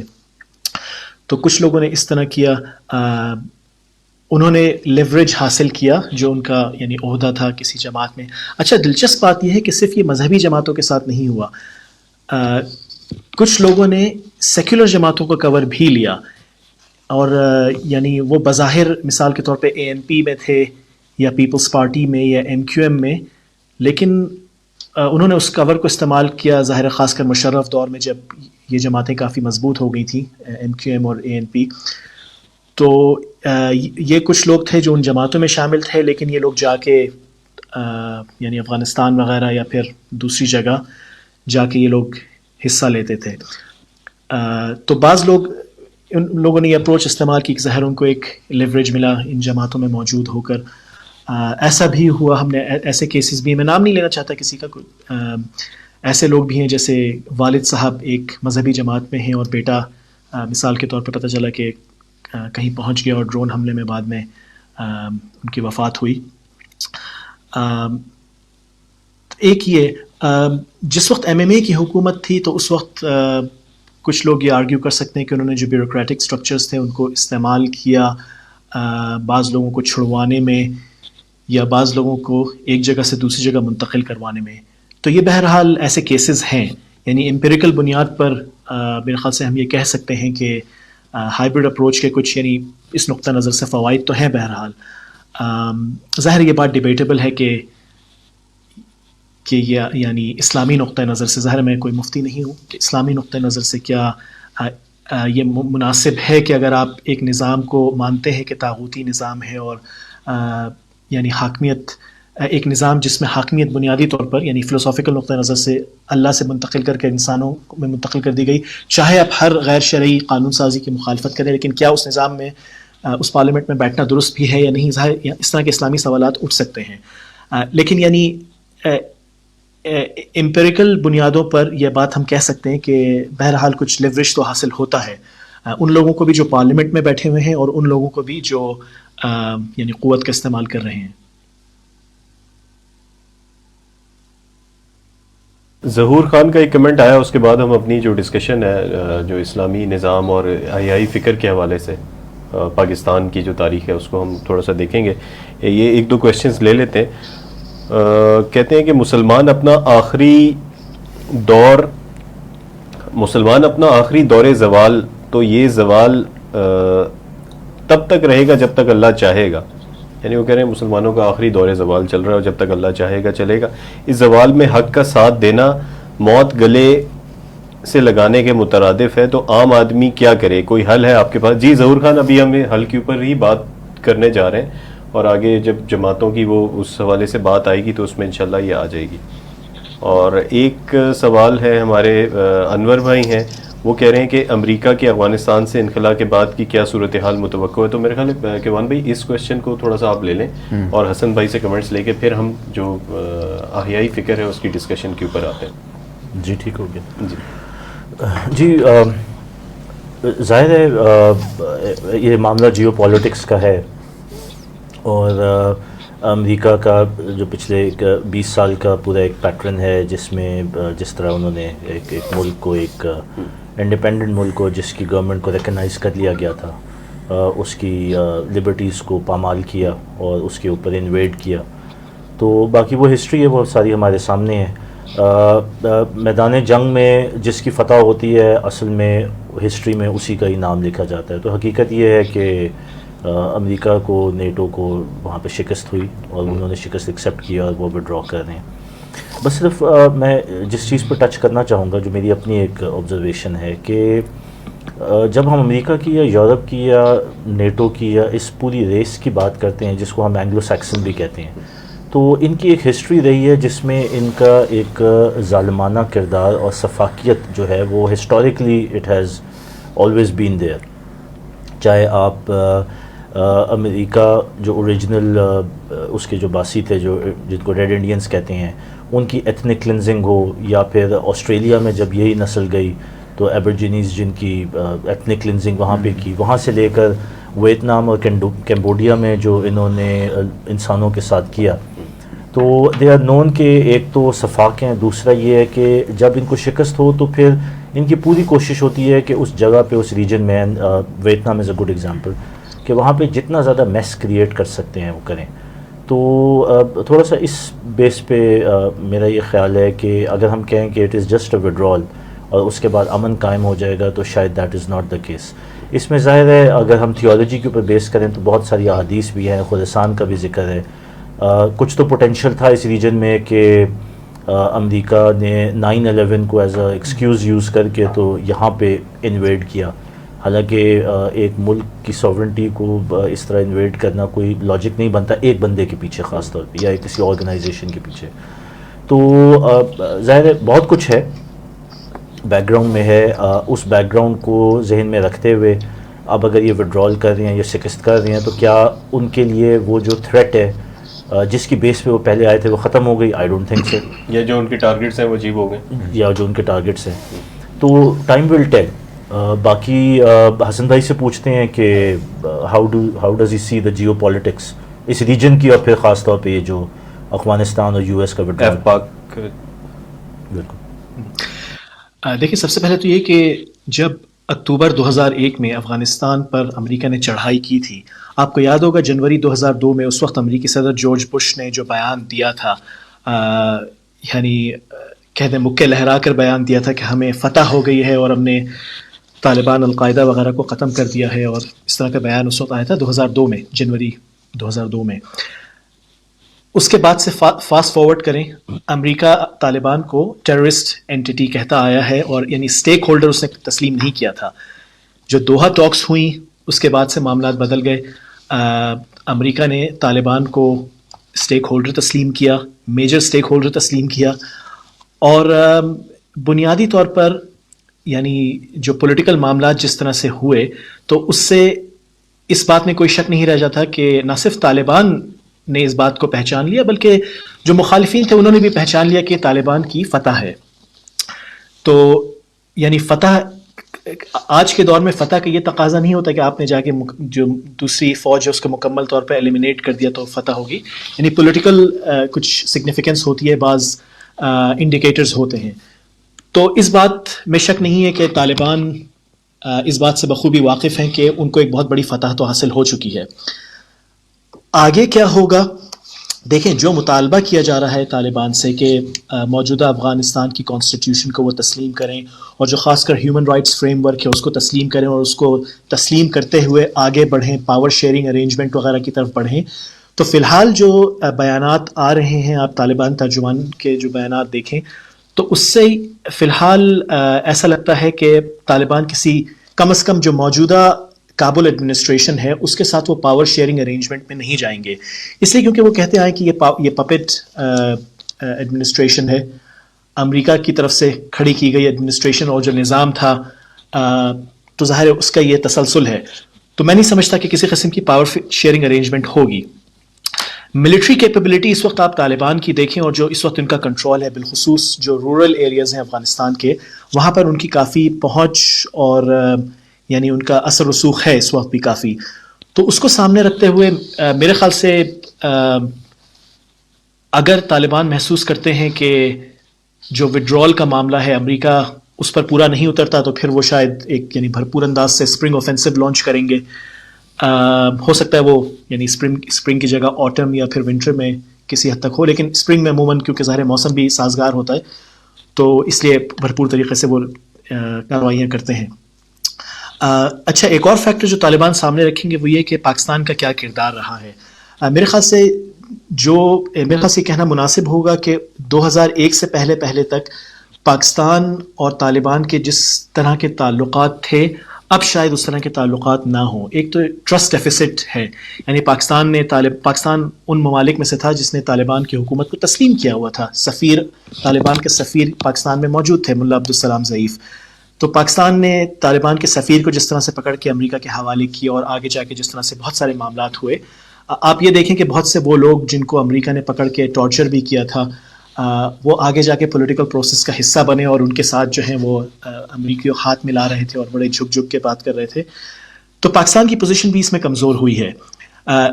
طالبان کے نقطہ نظر سے میرے خیال سے وہ یہ محسوس اب کرتے ہوں کہ پاکستان سے شاید ان کو اس طرح سے سپورٹ نہ ملے، تو میرے خیال سے اس معاملے کو بھی وہ اپنی اسٹریٹجائزنگ میں سامنے رکھیں گے. تو فی الحال ایسا لگ رہا ہے کہ جو لڑائی ہے وہ کسی نوعیت تک چلتی رہے گی اگلے چند سالوں میں. اینڈ اف یو ایزیوم کہ طالبان اپنے آپ کو اسٹیبلائز کر لیتے ہیں اور اپنا کنٹرول اسرٹ کر لیتے ہیں، تو ڈو یو تھنک کہ وہ جو فارم آف گورنمنٹ ہوگی وہ پاکستان کے لیے گڈ نیوز ہوگی یا بیڈ نیوز ہوگی؟ I am talking about the current regime جو اس وقت ہے پاکستان کی. دیکھیں، یعنی اگر ہم ہسٹوریکل پرسپیکٹو سے اس کو دیکھیں تو طالبان پاکستان کے لیے تو کبھی بھی خطرہ نہیں رہے. جس وقت طالبان کی حکومت تھی اس وقت پاکستان کے جو ویسٹرن بارڈر ہے وہاں پہ تو ڈپلائمنٹ کی ضرورت نہیں تھی. پاکستان کے لیے وہ ایک بالکل سیکیور بارڈر تھا. 2001 کے بعد جس طرح معاملات بدلے، ظاہر امریکن پریشر بھی تھا، پاکستان نے جو کردار ادا کیا اس جنگ میں، غالباً عمران بھائی نے ذکر کیا تھا ایف پاک کا، تو جو ادھر ایک سنگل تھیٹر کے طور پہ امریکہ اس کو دیکھتا ہے. تو اگر پاکستان مثال کے طور پر طالبان کو ایشورنسز دیتا ہے. ظاہر اگر طالبان اقتدار میں آ جاتے ہیں تو یقیناً پاکستان کا پھر جو رویہ ہے وہ اس میں تبدیلی آئے گی. یعنی پریگمیٹک تقاضا بھی یہی ہے, نظریات کی بنیاد پہ نہیں چل رہے. پریگمیٹزم کا بھی تقاضا یہی ہے کہ پاکستان پھر اپنا رویہ دوبارہ سے تبدیل کرے طالبان کی طرف. تو میں سمجھتا ہوں کہ ایسے اس میں طالبان ظاہر پاکستان کے لیے تو خطرہ نہیں ہوں گے, کیونکہ طالبان میں بھی ایک بہرحال فکری ارتقاء اس کو کہیں یا اسٹریٹجک سوفسٹیکیشن کہیں وہ آئی ہے. یعنی 90 کی دہائی میں جو طالبان تھے اور اس وقت جو طالبان ہیں ان میں بہت فرق ہے. ان کے فقی موقف میں بھی, یعنی کسی زمانے میں مثال کے طور پہ کیمرہ کے سخت خلاف تھے, ٹیلی ویژن وغیرہ کے خلاف تھے, ٹیکنالوجی کو اس طرح انہوں نے استعمال نہیں کیا تھا. لیکن بعد میں القاعدہ وغیرہ کا جو ان پر اثر ہوا, جو فٹ پرنٹ وہاں پہ القاعدہ کا تھا, اس کی وجہ سے طالبان کے بہت سے یعنی موقف میں تبدیلی بہت زیادہ آئی. تو میں سمجھتا ہوں کہ جو پہلے کچھ بیانات تھے کہ وہ اپنے اثر و رسوخ کے دائرہ کار کو بڑھائیں گے, میں نہیں سمجھتا کہ اب وہ جو افغانستان کی جغرافیائی حدود ہے اس سے وہ باہر نکلنا چاہیں گے, کیونکہ جو یعنی پریگمیٹک کنسرنز ہیں اس کو طالبان بھی سامنے رکھیں گے. تو پاکستان کے لیے طالبان کم از کم یعنی مستقبل قریب میں تو خطرہ نہیں بنیں گے. ہاں, اگر کوئی ایسا معاملہ ہوتا ہے کہ مثال کے طور پہ پاکستان دوبارہ سے کسی فرنٹ کا حصہ بن جاتا ہے طالبان کے خلاف, تو پھر ظاہر ہے معاملات پیچیدہ ہو سکتے ہیں. کو اس کانٹیکس میں بھی دیکھنا ہے کہ ہمارے وزیر اعظم اور ہمارے جو آرمی چیف ہیں وہ ابھی سعودیہ کا دورہ کر رہے ہیں, اور یہ اس کے ٹائمنگ بھی سگنیفیکنٹ ہے, اور ہمیں پتہ ہے کہ یہ جو ایفیلیشنز ہیں پھر یہ سعودیہ سے آگے امریکہ اور وہ جو پورا ایک نیٹ ورک ہے, تو میرے خیال میں یہ بھی دیکھنا ہوگا کہ ہمارا اپنا کیا رویہ رہتا ہے. کیا ہم ویسٹ کی اور امریکہ کی لائن کو ہی ٹو کرتے ہیں اپنے مفاد کو, یا پھر اپنے ہم ریجنل پالیٹکس کو سمجھ کے تو اپنے آپ کو اور اپنے پڑوسیوں کو اسٹیبلائز کرنے کے اوپر فوکس کرتے ہیں. تو میرے خیال میں دیٹ وڈ آلسو ڈٹرمن کہ ان کا کیا ری ایکشن ہوتا ہے ہمارے ساتھ. اچھا, ایک بڑی امپورٹنٹ بات حسن بھائی کی طرف سے آئی ہے کہ طالبان نے بھی 1990s کے مقابلے میں اب ان کی سوچ اور ان کی جو فکر ہے اس کے اندر تدریجاً کافی انہوں نے سیکھا ہے, لرن کیا ہے. تو اس میں کیا سمجھتے ہیں آپ, کیا ہمارے لیے کیا رہنمائی ہے اس چیز کو اب دیکھیں, کیا ہمیں بھی سیکھنا چاہیے؟ جی, میرے خیال میں جو طالبان کی سوچ میں تبدیلی ہے وہ ایک ایوولوشنری پروسیس ہے. جب بھی آپ کسی ایکسٹریم کی طرف جاتے ہیں تو وہ ایک آپ کہہ لیں نا میتھمیٹیکل اس کی کونوٹیشن ہے کہ اس کی مین ریویژن ہوتی ہے. تو آپ یعنی کہ نارمیلسی یا ایک بیچ کے راستے کی طرف خود بخود ہی ایک قدرت کا ایک منطقی پروسیس ہے. تو وہ بھی ایک ایوولوشنری پروسیس سے گزرے ہیں, ان کے پاس طاقت آئی لیکن ایک ایکسٹریم پوزیشن انہوں نے رکھی, تو آئیڈیالوجیکل سطح پہ بھی انہوں نے اپنے آپ کو ایوالو کیا. ہمیں تو اور زیادہ کرنا چاہیے, کیونکہ ہمارے تو یہاں پہ ویسے بھی ایک بہت بڑی آپ کہہ لیں کہ ٹرانزیشن ہو رہی ہے دونوں فرنٹس کے اوپر, ہمارے لیفٹ کے اوپر بھی اور ہماری رائٹ کے اوپر بھی. اور میں آپ کو اگر بتاؤں کہ ہم 27ویں رمضان اور پاکستان کی بات کرتے ہیں, تو پاکستان تو شروع سے ہی جو ہے نا اس کے ساتھ ایک اینٹی تھیسس رہا ہے. جب پاکستان وجود میں آیا تو اس وقت 2 سسٹمز چل رہے تھے, کمیونزم تھے اور ایک کیپٹلزم تھا. تو بیچ میں ایک آئیڈیالوجیکل اسٹریٹ جو کور دین کی آئیڈیالوجی, اسلامک آئیڈیالوجی کے اوپر وجود میں آئی, تو وہ ایک اینٹی تھیسس اس وقت بھی سامنے آیا دنیا کے اندر ایک نظام کے لیول پہ. اچھا, جب پاکستان بن گیا تو اس کے بعد بھی آپ دیکھیں کہ ایک اینٹی تھیسس ہر وقت اس سسٹم میں رہا ہے یا سوسائٹی میں رہا ہے, جس میں ایک طرف تو ماڈرنسٹ طبقہ ہے, آپ کی جتنی بھی رولنگ ایلیٹ رہی ہے, آپ کے پولیٹیکل جتنے بھی سیٹ اپ رہا ہے, آپ کا ملٹری سیٹ اپ ہے, آپ کا جوڈیشل سیٹ اپ ہے, وہ سارا ویسٹرنائزڈ ہے اور سیکولر ہے ان اٹس اورینٹیشن. لیکن اسی اوور ہینگ کے اندر جو کور باڈی ہے اس کے اندر دین کو فروغ بھی ملا ہے اور اس کو اٹھان بھی ملی ہے. جہاں پہ سیکولرزم اور لبرلزم اور جو پرویز مشرف کے ٹائم پہ خاص طور پہ اس کو کہتے ہیں نا جو 4 چاند لگے, تو اسی کے ساتھ ساتھ جو وہ دینی اویئرنیس تھی اور اس کی اپنی آئیڈیالوجی کو ڈھونڈنے کی جو ایک تڑپ تھی وہ بھی فروغ پائی ہے. ابھی حسن بھائی نے ایک اسٹیٹسٹکس کا ذکر کیا کہ if I'm not wrong حسن بھائی, I think 85%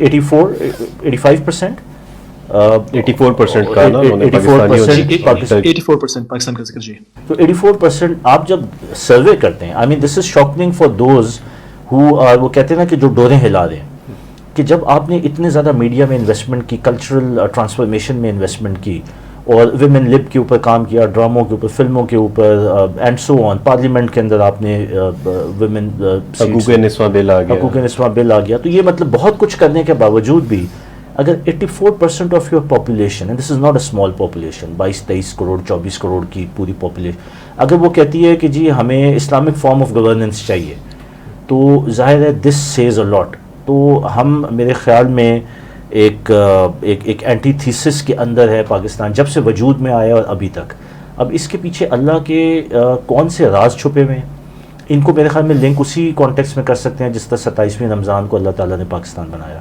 یہ اللہ تعالیٰ کا ایک پروجیکٹ ہے جس کے اندر بہت ساری غیبی خصوصیات موجود ہیں. ابھی کسی کی کشتی کا پٹا ٹوٹنا ہے، بالکل، اور کسی بچے کو مرنا ہے، بالکل، اس کے بعد خزانہ یعنی اندر بالکل دبا ہوا ہے. وہ جو خالد صاحب سورہ کہف کے ساتھ لنک کرتے ہیں پاکستان کی پوری ایک ہسٹوریکل ٹریک ریکارڈ کو، بڑا ویلڈ ہے.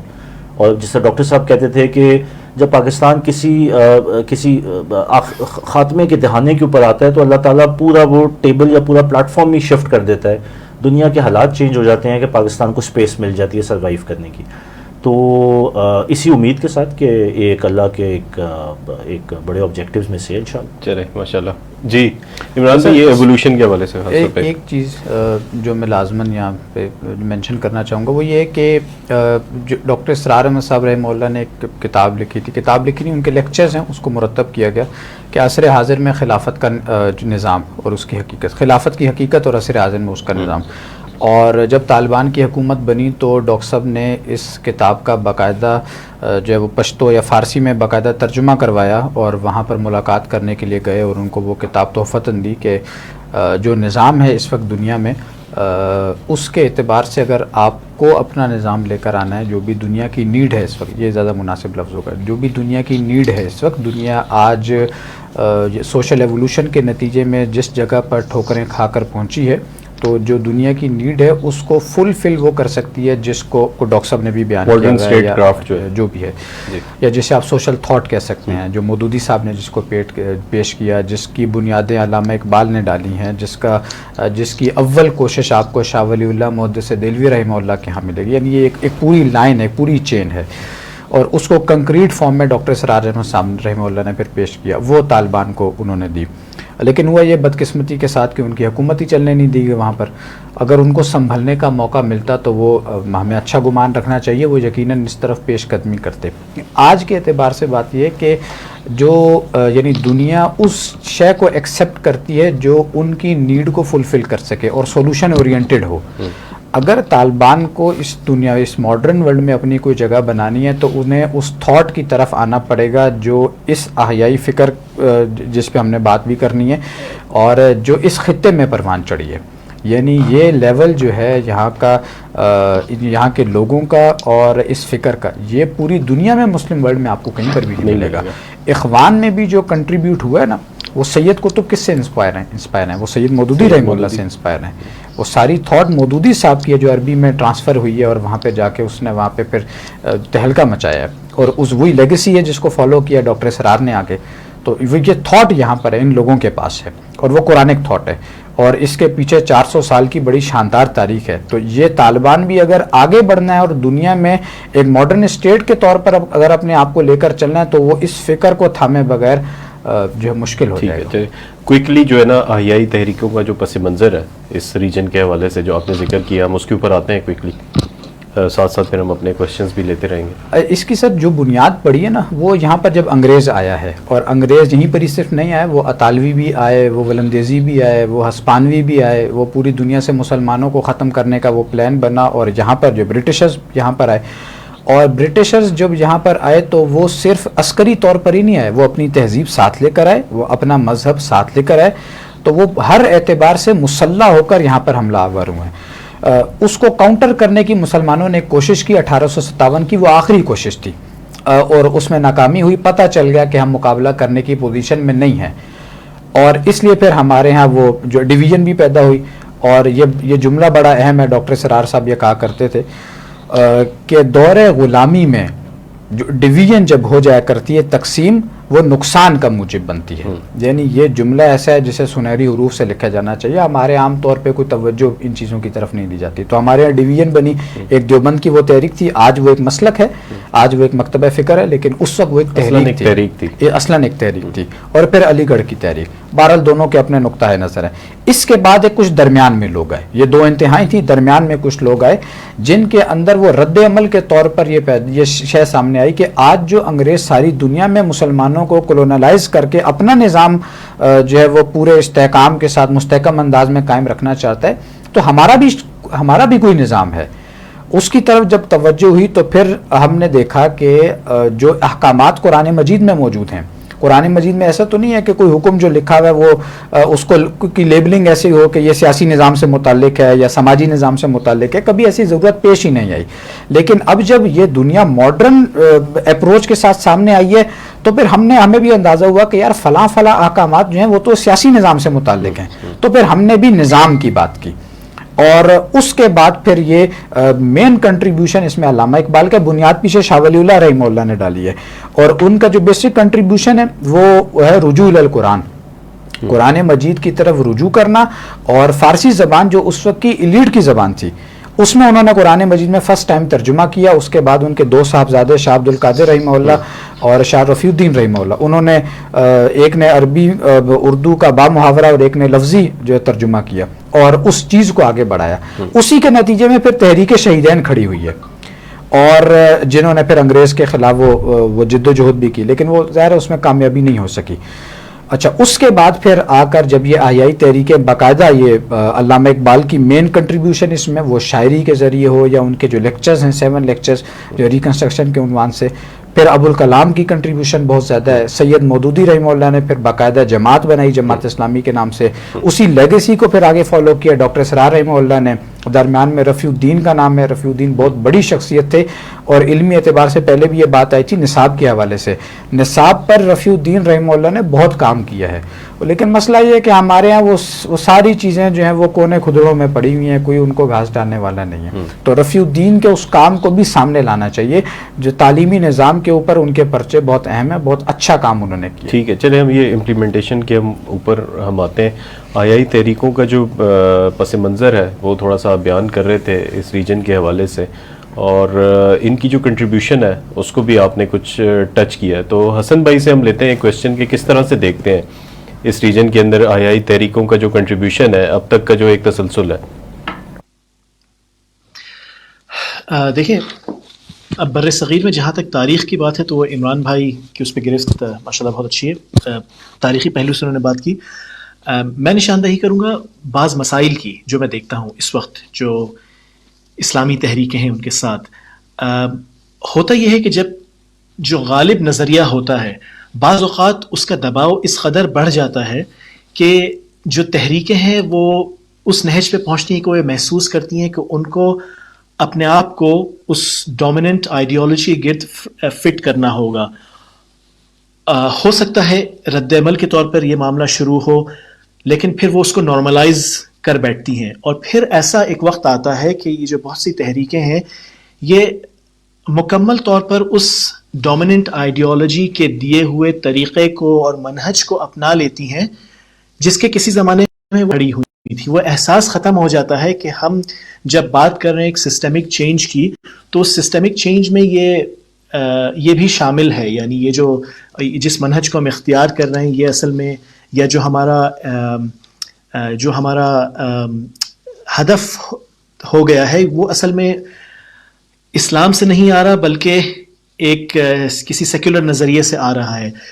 تو مثال کے طور پہ ہم دیکھتے ہیں کہ اس وقت بعض تحریکیں جو اخوان المسلمین سے نکلی, اب انہوں نے حصول اقتدار کو ہی بظاہر ایسا لگ رہا ہے کہ حصول اقتدار ہی مقصد اصلی بن کر رہ گیا. یعنی کسی زمانے میں وہ لوگ جو کہہ رہے تھے کہ دیکھیں ہم جمہوریت کو استعمال کریں گے صرف اقتدار میں آنے کے لیے اور پھر اس پہ سے چھلانگ لگا دیں گے, لیکن اب ایسا لگ رہا ہے کہ ان کا طرز یہ ہو گیا ہے کہ وہ کہہ رہے ہیں کہ نہیں یہ جمہوریت ہی مقصود اصلی ہے, اور وہ کہہ رہے ہیں کہ دیکھیں جمہوریت تو آئی ہی اسلام سے اور اس طرح کی باتیں. تو یہاں پر پھر وہ فکری انتشار اور تذبذب کا سلسلہ ایک شروع ہوتا ہے, اور پھر وہ جو کلیئرٹی آف تھاٹ ہے وہ ختم ہو جاتی ہے.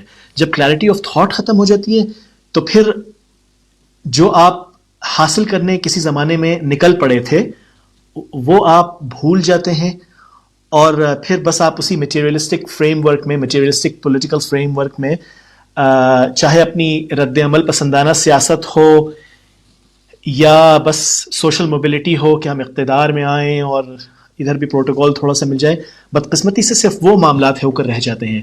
تو میرے خیال سے جو ہماری تحریکیں ہیں اس وقت، جو ہماری تنظیمیں ہیں، جماعتیں ہیں، ان کو بہت سنجیدگی سے بیٹھ کر یعنی جو عامیانہ گفتگو ہے اس سے نکل کر، رد عمل پسندانہ جو اپروچ ہے اس سے نکل کر جائزہ لینے کی ضرورت ہے کہ ہم کہاں پر غلطیاں کر رہے ہیں، کہاں پر ہم نے کمپرومائز کر دیا ہے، کہاں پر ہم مصلحت پسندی کا شکار ہو گئے ہیں، اور کہاں پر ہمیں معاملات کو ری سیٹ کرنے کی ضرورت ہے. تھوڑا سا جائزہ لے رہے ہیں ان تحریکوں کے بارے میں کہ ان کا جو کنٹریبیوشن رہا ہے اس میں، اور حسن بھائی نے جو ہے وہ تھوڑا سا اس کو سولوشن اورینٹڈ بات کی ہے کہ وہ تحریکیں جو ہیں وہ جن آبجیکٹیوز کو ڈیفائن کر کے وجود میں آتی ہیں، اور وقت گزرنے کے ساتھ ساتھ پھر وہ کچھ وقتی پریشرز کے ذریعے سے یا یہ کہ کوئی شارٹ ٹرم اپروچ کے ذریعے سے اس کے اندر تبدیلی آ جاتی ہے، اور وہ پھر اصل اپنے جو مقاصد ہیں ان کو بھول جایا کرتی ہیں. تو یہ ہمارے اس خطے کی جو احیائی تحریکیں ہیں ان کے ساتھ بھی ہوا ہے. اس کے اوپر ہم دوبارہ آئیں گے، اور عمران بھائی آپ سے چاہیں گے کہ تھوڑا سا ہم آج کے حالات کو بھی سمجھیں، لیکن اس سے پہلے میں چاہوں گا ذرا کوئکلی ہم تھوڑا سا یہ دیکھ لیں کہ جس طرح آپ نے ذکر کیا ابو الکلام کا اور علامہ اقبال کا، ایک بہت بڑی شخصیت ہم جانتے ہیں کہ سید ابو العلا مودودی رحمۃ اللہ علیہ کی ہے، جن کی کنٹریبیوشن سے ایک اتنی بڑی تحریک پوری مسلم امہ میں برپا ہوئی، پاکستان، انڈیا، بنگلہ دیش میں جس کو جماعت اسلامی کہا جاتا ہے، اور مصر اور دیگر عرب ممالک میں جو ہے اخوان المسلمون ہے. اور اس کے علاوہ بھی ایک بہت ان کا بڑا جو ہے وہ حلقہ ہائے اثر ہے، اور یہاں تک کہ ہے کہ سعودی عرب نے بھی جو اپنا وہ سب سے بڑا ایوارڈ اپنا دیتے ہیں، نیشنل ایوارڈ ہے ان کا، کنگ فیصل ایوارڈ، وہ سب سے پہلا ایوارڈ جو ہے وہ مودودی صاحب کو اس میں ملا ہے، یعنی ان کی جو کنٹریبیوشن ہے.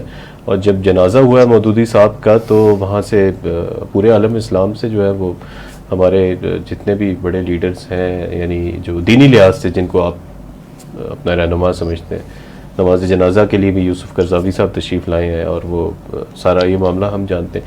لیکن مودودی صاحب کے بارے میں شروع سے ہم یہ دیکھتے ہیں اور تاریخ بھی پڑھتے ہیں کہ ایک نیگیٹو کیمپین مسلسل چلائی جا رہی ہے، اور ان کے بارے میں غلط فہمیاں پھیلائی جا رہی ہیں. ایک بات تو مودودی صاحب کے بارے میں یہ کیا کہی جاتی ہے کہ وہ قیام پاکستان کے مخالف تھے. دیکھیں جی، وہ تو قیام پاکستان کے مخالف تھے. جب پاکستان بن گیا تو اس کے بعد انہوں نے کہا چلو اپنی جماعت چلانی چاہیے. تو اس کے اوپر عمران بھائی تھوڑی سی رہنمائی ہماری کریں.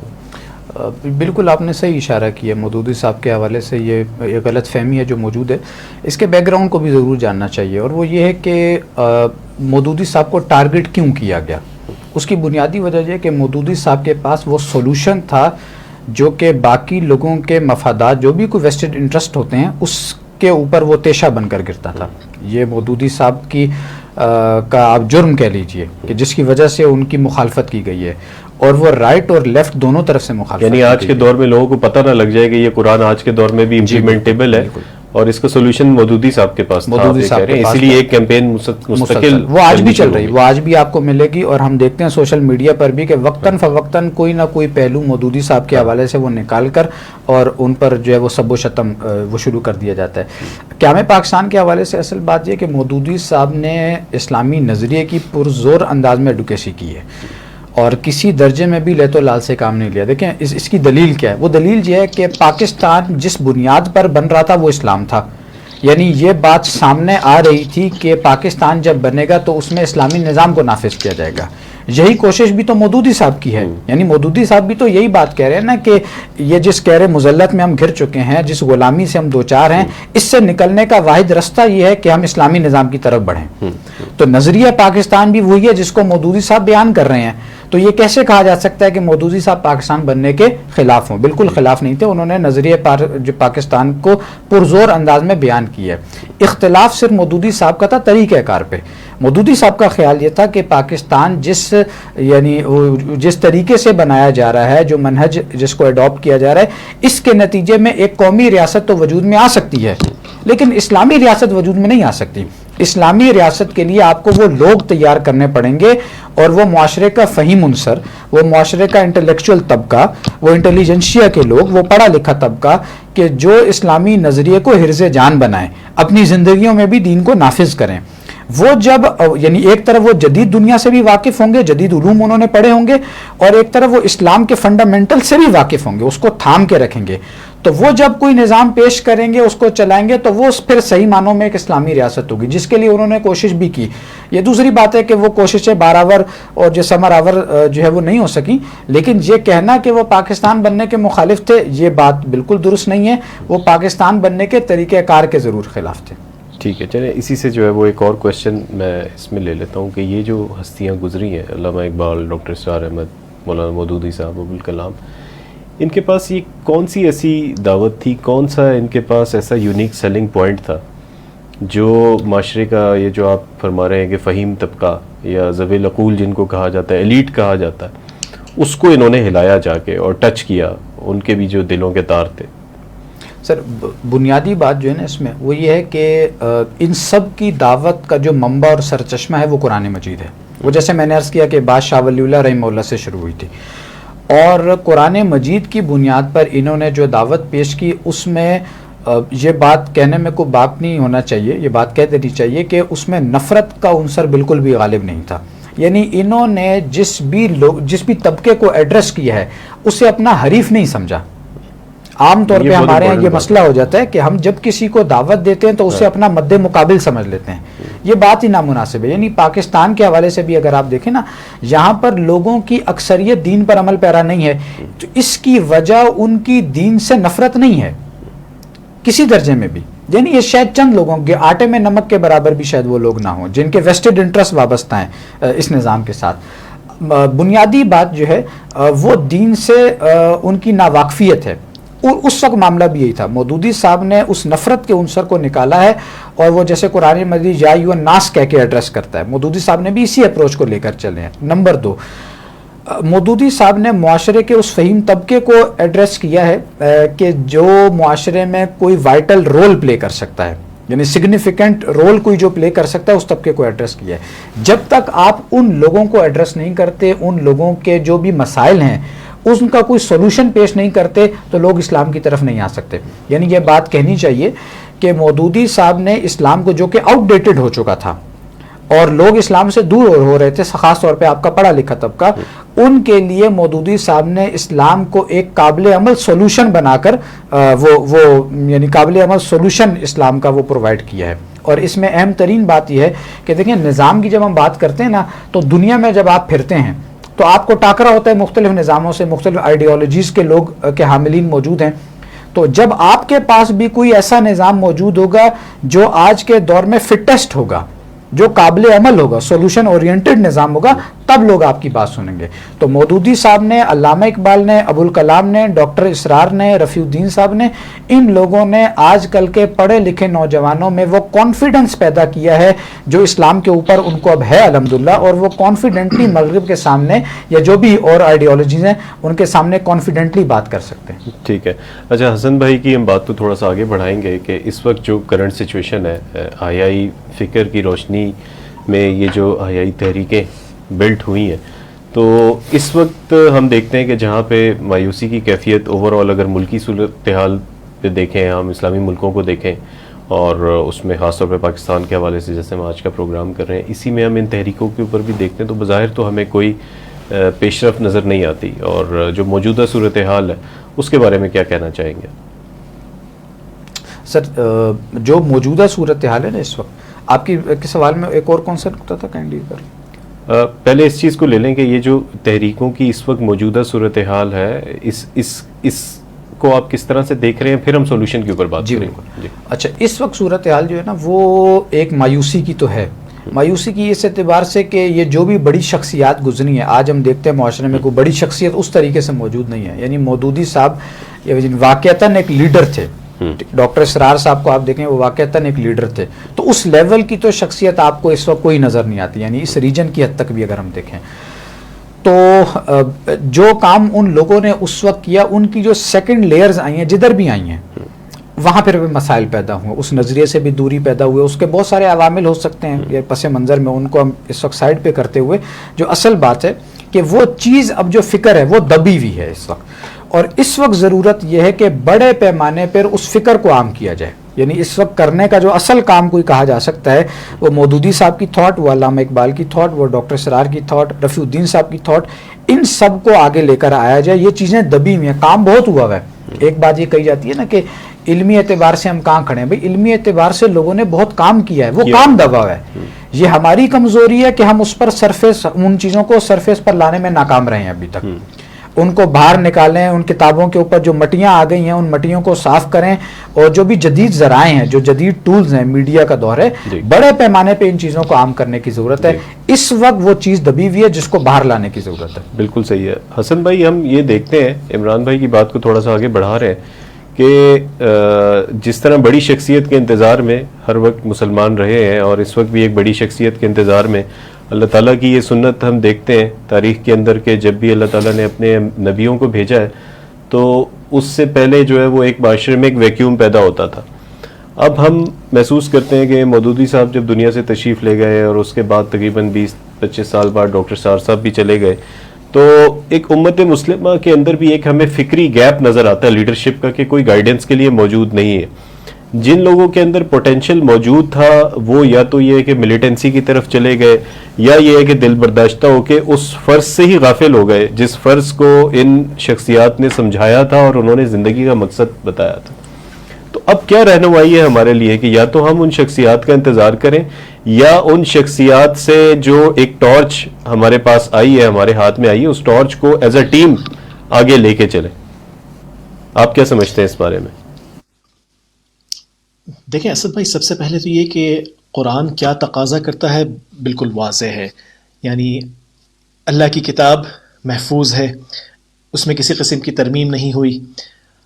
اس سے ذرا آگے بڑھیں تو جو جدید فکر کی جب بات کریں تو عمران بھائی نے جو بات کی بالکل مناسب ہے کہ بہت زیادہ کام کیا گیا ہے فکری طور پر, لیکن یعنی وہ لوگ مثال کے طور پر جو ان شخصیات سے منسلک تھے جنہوں نے اتنا کام کیا, ان لوگوں تک نے یعنی ان کتابوں کو یا تو فراموش کر دیا یا پھر شاید سمجھ نہیں پائے یا بھول گئے, مجھے نہیں پتا. تو کام کافی کیا گیا. کس چیز کی ہمیں ضرورت ہے؟ ہمیں اس چیز کی ضرورت ہے کہ خاص کر جو ہمارے جو دشمن ہیں, جو مخالفین ہیں, وہ کیا سوچ رہے ہیں, وہ کیا کر رہے ہیں, کس قسم کی منصوبہ بندی کر رہے ہیں, اس پر ایک تو ہم گہری نظر رکھیں. مثال کے طور پہ آپ جو معروف مغربی تھنک ٹینکس ہیں جیسے رینڈ کارپوریشن, ان کی آپ رپورٹس پڑھیں تو ایک آپ کو اچھا اندازہ مل جاتا ہے کہ وہ کیا سوچ رہے ہیں, کیا کر رہے ہیں, کیا کرنا چاہ رہے ہیں. دوسری بات, جہاں تک سوال ہے مایوسی کا, تو دیکھیں یہاں پر ہمیں اپنے آپ کو یاد کرانا پڑے گا کہ ہمارا الٹیمیٹ مقصد کیا ہے. ہمارا الٹیمیٹ مقصد کوئی مادی مقصد نہیں ہے. ہمارا الٹیمیٹ مقصد ہے اور کامیابی ہے جو قرآن نے بیان کی ہے, فمن زحزح عن النار وادخل الجنہ فقد فاز. جو آگ سے بچا لیا گیا اور جنت میں داخل کر دیا گیا وہ کامیاب ہے. تو الٹیمیٹ کامیابی تو ہماری اخروی کامیابی ہے, یعنی آخرت میں جو ملے گی. کیا ہم دنیا میں ہاتھ پہ ہاتھ رکھ کے بیٹھ جائیں؟ ہرگز نہیں. دنیا میں اللہ کے اس نظام کو غالب کرنے کے لیے ہمیں اپنا کردار ادا کرنا ہے. ہم سے یہ سوال نہیں ہوگا کہ کیا تمہاری جدوجہد کے نتیجے میں تمہاری زندگی میں نظام رائج ہو گیا, تبدیلی آ گئی یا نہیں آئی. ہم سے یہ سوال نہیں ہوگا. ہم سے یہ سوال ہوگا کہ کیا تم نے اپنا کردار ادا کیا. تو یہ موٹیویشن کافی ہونی چاہیے. تو سب سے پہلے تو ہم کسی قسم کے فکری انتشار کا شکار نہ ہو. ہمارا دین کیا تقاضا کرتا ہے یہ بالکل ہم پہ واضح ہو. مشکلات آئیں گی, قرآن نے خود واضح کر دیا ہے کہ کیا تم سمجھتے ہو کہ تم آزمائشوں سے نہیں گزرو گے. اس پر عمل کرتے ہوئے احادیث سے واضح ہے کہ دین پر قائم رہنا جلتے ہوئے انگارے کو پکڑنے جیسا ہو جائے گا. کیا ہم بیٹھ کر امام مہدی کا انتظار کریں؟ نہیں. جو اللہ نے حکم دیا ہے اس پر ہم عمل کرتے ہوئے اپنا جس حد تک ہو سکے حصہ ہم ڈال دیں. اگر اسی دنیا میں ہم وہ تبدیلی دیکھ لیتے ہیں تو الحمدللہ, یعنی ایک ظاہر خوشی تو اس سے حاصل ہوتی ہے, لیکن بنیادی طور پر وہ آخرت میں جو حاصل ہوگا وہ موٹیویٹر ہمارے لیے ہونا چاہیے. تو اس بات کو سامنے رکھیں. دیکھیں ہم یہ بھول جاتے ہیں کہ جو کولونیلائزیشن ہے وہ صرف اس وقت نہیں ہوتی کہ کوئی ایسٹ انڈیا کمپنی یا فوجیں آ کے آپ کے سر پہ بیٹھ جائیں اور آپ کو غلام بنا لیں جسمانی طور پر. جو ایک کلچرل کولونائزیشن ہے, جس طرح سے ہماری یعنی ذہنیت غلامانہ ذہنیت ہو جاتی ہے, جو ہم معذرت خواہانہ سوچ, شکست خوردہ سوچ کا شکار ہو جاتے ہیں, اس سوچ کو تبدیل کرنا ہوگا. تو ڈائریکشن واضح ہے, ہمارے سامنے موجود ہے. ایسا نہیں ہے کہ پیغام کھو گیا ہے, اس کو ہمیں اٹھا کر اس سے واقفیت حاصل کرنی ہوگی اور اس پر عمل کرنا ہوگا. آگے جو موٹیویشن ہے ہمارے لیے سب سے بڑی, وہ یہ ہونی چاہیے کہ ہم اللہ کی رضا حاصل کر سکیں اور جنت میں داخل ہو سکیں. تو یہ مین چیز ہے. تو ایک مسلمان ڈی موٹیویٹڈ کیسے ہو سکتا ہے, یہ میری سمجھ میں نہیں آتا. دیکھیں, مسلمان کو خوف ہو سکتا ہے, یہ بالکل فطری ہے. سورہ توبہ ہم پڑھیں تو واضح ہوتا ہے کہ اصحاب بھی ایک اس فیز سے گزرے. اللہ نے بیان کیا کہ خوف کی کیفیت جو آئی تھی. سورہ الاحزاب میں بھی اس کا ذکر ہے کہ حلق میں جب تمہارے یعنی خوف کی کیفیت تھی. لیکن الٹیمیٹ پھر موٹیویٹر کیا ہے کہ من المؤمنین رجال صدقوا ما عاهدوا الله علیہ فمنهم من قضى نحبه ومنهم من ينتظر وما بدلوا تبدیلا. تو یہ اس چیز میں وہ پھر پیچھے کبھی نہیں ہٹے. انہیں پتا تھا کہ یہ اللہ کا وعدہ ہے اور یہ سچ ہوگا, اور یہ ان کے لیے موٹیویشن تھی. تو ہم قرآن سے جڑیں, گھوم پھر کے بات وہیں آ جاتی ہے. قرآن سے جڑیں, ذرا ہم ترجمہ تو پڑھیں اس کتاب کا. ہماری تو بات بدقسمتی سے اکثر اس طرح کے تصورات آ جاتے ہیں کہ جی اس کو نہیں پڑھو, یعنی شیخ جب تک ساتھ نہ ہوں. بھائی ترجمہ تو آپ پڑھیں نا. کتنے لوگ اس کتاب کو پڑھ کے انگریزی میں اور دیگر مغربی زبانوں میں مسلمان ہو رہے ہیں, تو آپ کیسے گمراہ ہو جائیں گے اس کو پڑھ کے؟ ترجمہ تو پڑھیں. تو یہاں سے شروعات کریں.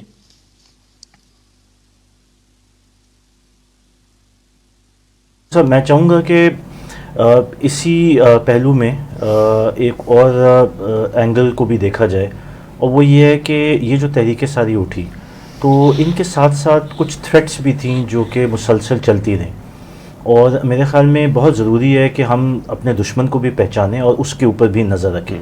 یہ پاسبل نہیں ہے کہ یہ تحریکیں اٹھ رہی ہیں ایک نئے نظام کی جو ہے نا وعید کر رہی ہیں, اور دشمن جو ہوگا وہ سویا ہوا ہوگا. میں آپ کو تھوڑا سا بیک گراؤنڈ میں لے جانا چاہتا ہوں اور ایک پیرل ڈرا کرنا چاہتا ہوں. اگر آپ دیکھیں کہ تقریباً 14 سینچری سے لے کر 17 سینچری تک ایک رینیسنس کی موومنٹ تھی جو یورپ کے اندر ہے. اس سے پہلے ڈارک ایجز تھی.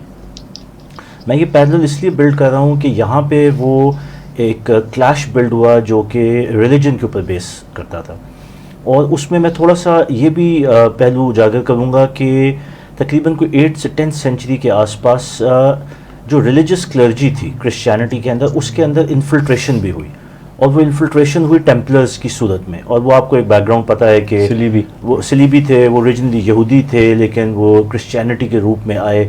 بہرحال وہ ایک وسیع ٹاپک ہے, لیکن ہم کہیں کہ وہ انفلٹریشن کا ایک اینڈ رزلٹ یہ تھا کہ دین کے اندر, کرسچینٹی کے اندر شدت پسندی آئی, اور اس سے ایک نیچرل سوسائٹی کے اندر ریئیکشن آیا, جس کا انجام یہ تھا کہ وہ جو رینیسنس کی موومنٹ تھی, انلائٹمنٹ کی موومنٹ, اس میں دین کو بالکل سائڈ ٹریک کر دیا, اور عوام کی جنرل جو ایک ایکسیپٹنس تھی وہ یہ تھی کہ سائنس, ٹیکنالوجی, پروگریس, اس کو ہم اڈاپٹ کریں. اب اس چیز کو ٹرانسپوز کریں اور اپنے موجودہ حالات کو دیکھیں. جو میں تھریٹ کی بات کر رہا ہوں, دیکھیں دشمن تو وہی ہے جو اللہ تعالیٰ نے ذکر کیا کہ شیطان تمہارا کھلا دشمن ہے, اور اس کے سپورٹرز جو ہیں وہ یہود ہیں اور نصارہ ہیں. تو اس کانٹیکس کو سامنے رکھتے ہوئے اب اگر آپ موجودہ صورتحال دیکھیں, خاص طور پہ پوسٹ 9/11, اسلام کا جو ایک نئی ایک شکل جو پورٹرے کرنے کی کوشش کی جا رہی ہے, چاہے ویسٹ میں ہو یا پاکستان کی اپنی سوسائٹی میں بھی ہو. ویسٹ کی ایک شکل جو داعش کی شکل میں سامنے آئی, وہ ایک بھیانک اور ایک ایکسٹریم کی شکل تھی. جس طرح کرسچینٹی میں جو بیک گراؤنڈ تھا وہ یہ تھا کہ سلیبی جو تھے وہ زندہ جلا دیتے تھے لوگوں کو, جیسے اس کے نتیجے میں جس طرح سے لوگ وہاں مذہب سے بدزن ہوئے تھے, بالکل یہاں بھی مذہب سے بدزن ہو جائے. ایک بالکل منظم طریقے سے, یعنی کہ وہی پلانر ہے, وہی گیم پلان ہے, لیکن ٹائم فریم کو اگر آپ سوئچ کر دیں. اسی طرح پاکستان کے اندر ایک TTP کا رول تھا جو کہ ایک ظالمانہ اور ایک ایکسٹریم اور شدت پسندانہ رول. ڈاکٹر صاحب نے آپ کو یاد ہوگا اس میں تقریر بھی کی تھی, بلکنائزیشن آف پاکستان اور طالبانائزیشن آف پاکستان, بڑا اس چیز کو کنڈیم کیا تھا. تو آپ اس کانٹیکس میں دیکھیں کہ یہ نہیں ہو سکتا کہ تحریکوں کے اندر انفلٹریشن دشمن کی نہ ہو. جب دشمن اس وقت اس لیول پہ کام کر رہا ہے کہ میسز کو دین سے دور کرو, ان کو لادینیت کی طرف لے کے جاؤ اور ان کو سیکولر بناؤ, تو آپ یاد کریں کہ رینیسنس موومنٹ کا انجام یہ تھا کہ پروٹیسٹنٹ کرسچینٹی وجود میں آئی جو دین سے دور تھی. آج آپ یہاں پہ دیکھیں تو ڈیوینٹ فکر جس طرح آپ کو غامدی صاحب کی ملتی ہے, وہ بھی تقریباً پروٹیسٹنٹ اسلام کی ہی ایک نئی شکل وجود میں آنے جا رہی ہے. تو یہ تھریٹس ہیں جو کہ موجود ہے, اور اسی کے کچھ نہ کچھ اسباق جو ہیں وہ تحریکوں کے اندر بھی موجود ہے.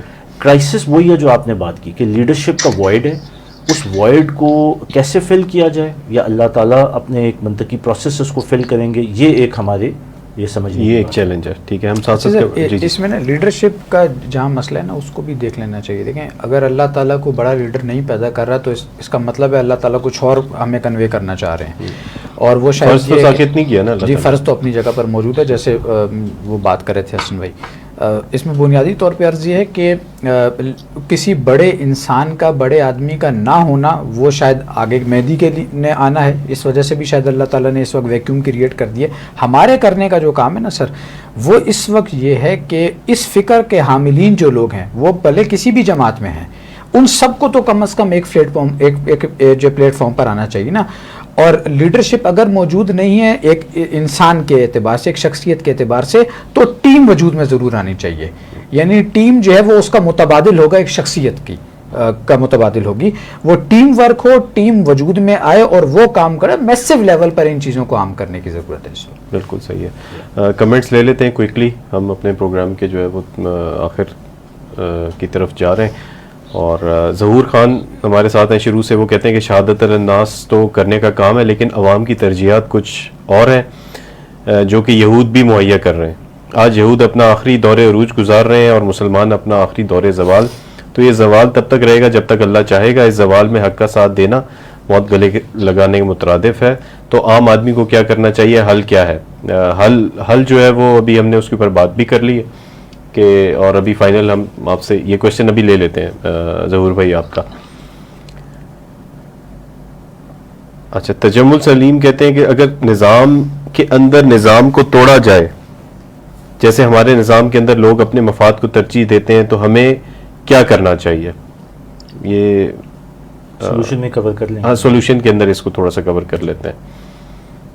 اچھا, ایک کوشچن اور آ گیا ہے کہ کیا کوئی مجاہد جماعت کشمیر میں مسلمانوں کی مدد کے لیے جانا چاہے, جہاں کشمیری مسلمانوں کی مدد ہوگی تو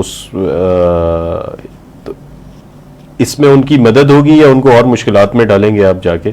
تو یہ ایک سوال آ گیا, یہ اس کو آپ ابھی اگر لے لیں گے یا اس کے اوپر, کیونکہ ڈاکٹر اسرار صاحب کا اور مولانا مودودی کا بڑا اصولی موقف رہا ہے, اور یہ بالکل اینٹی ایک رہا ہے, مین اسٹریم سے ہٹ کے یہ دونوں شخصیات کا موقف رہا ہے, جس کو بڑا ہمارے ریلیجیس طبقے نے بھی جس کے اوپر بڑی تنقید کی ہے. تو اس سوال کو میرے خیال میں لے لیتے. دیکھیں مودودی صاحب کا موقف یہ تھا کہ اب یہ ظاہر ہے جب پاکستان بنا ہے تو یہ معاملہ ساتھ ہی اگلے سال 1948 سے ہی کشمیر والا مسئلہ ہمارا شروع ہو گیا.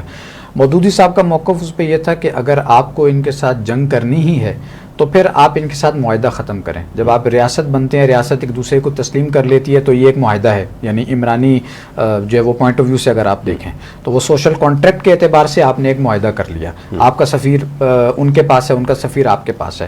تو قرآن مجید کا جو نقطہ نظر ہے جو سورہ توبہ کے ابتدائی رکوعوں میں آیا کہ مشرکین کے ساتھ معاہدہ اگر ہے تو پھر معاہدہ ختم کرو اور پھر دو بدو ان کے ساتھ جنگ ہو.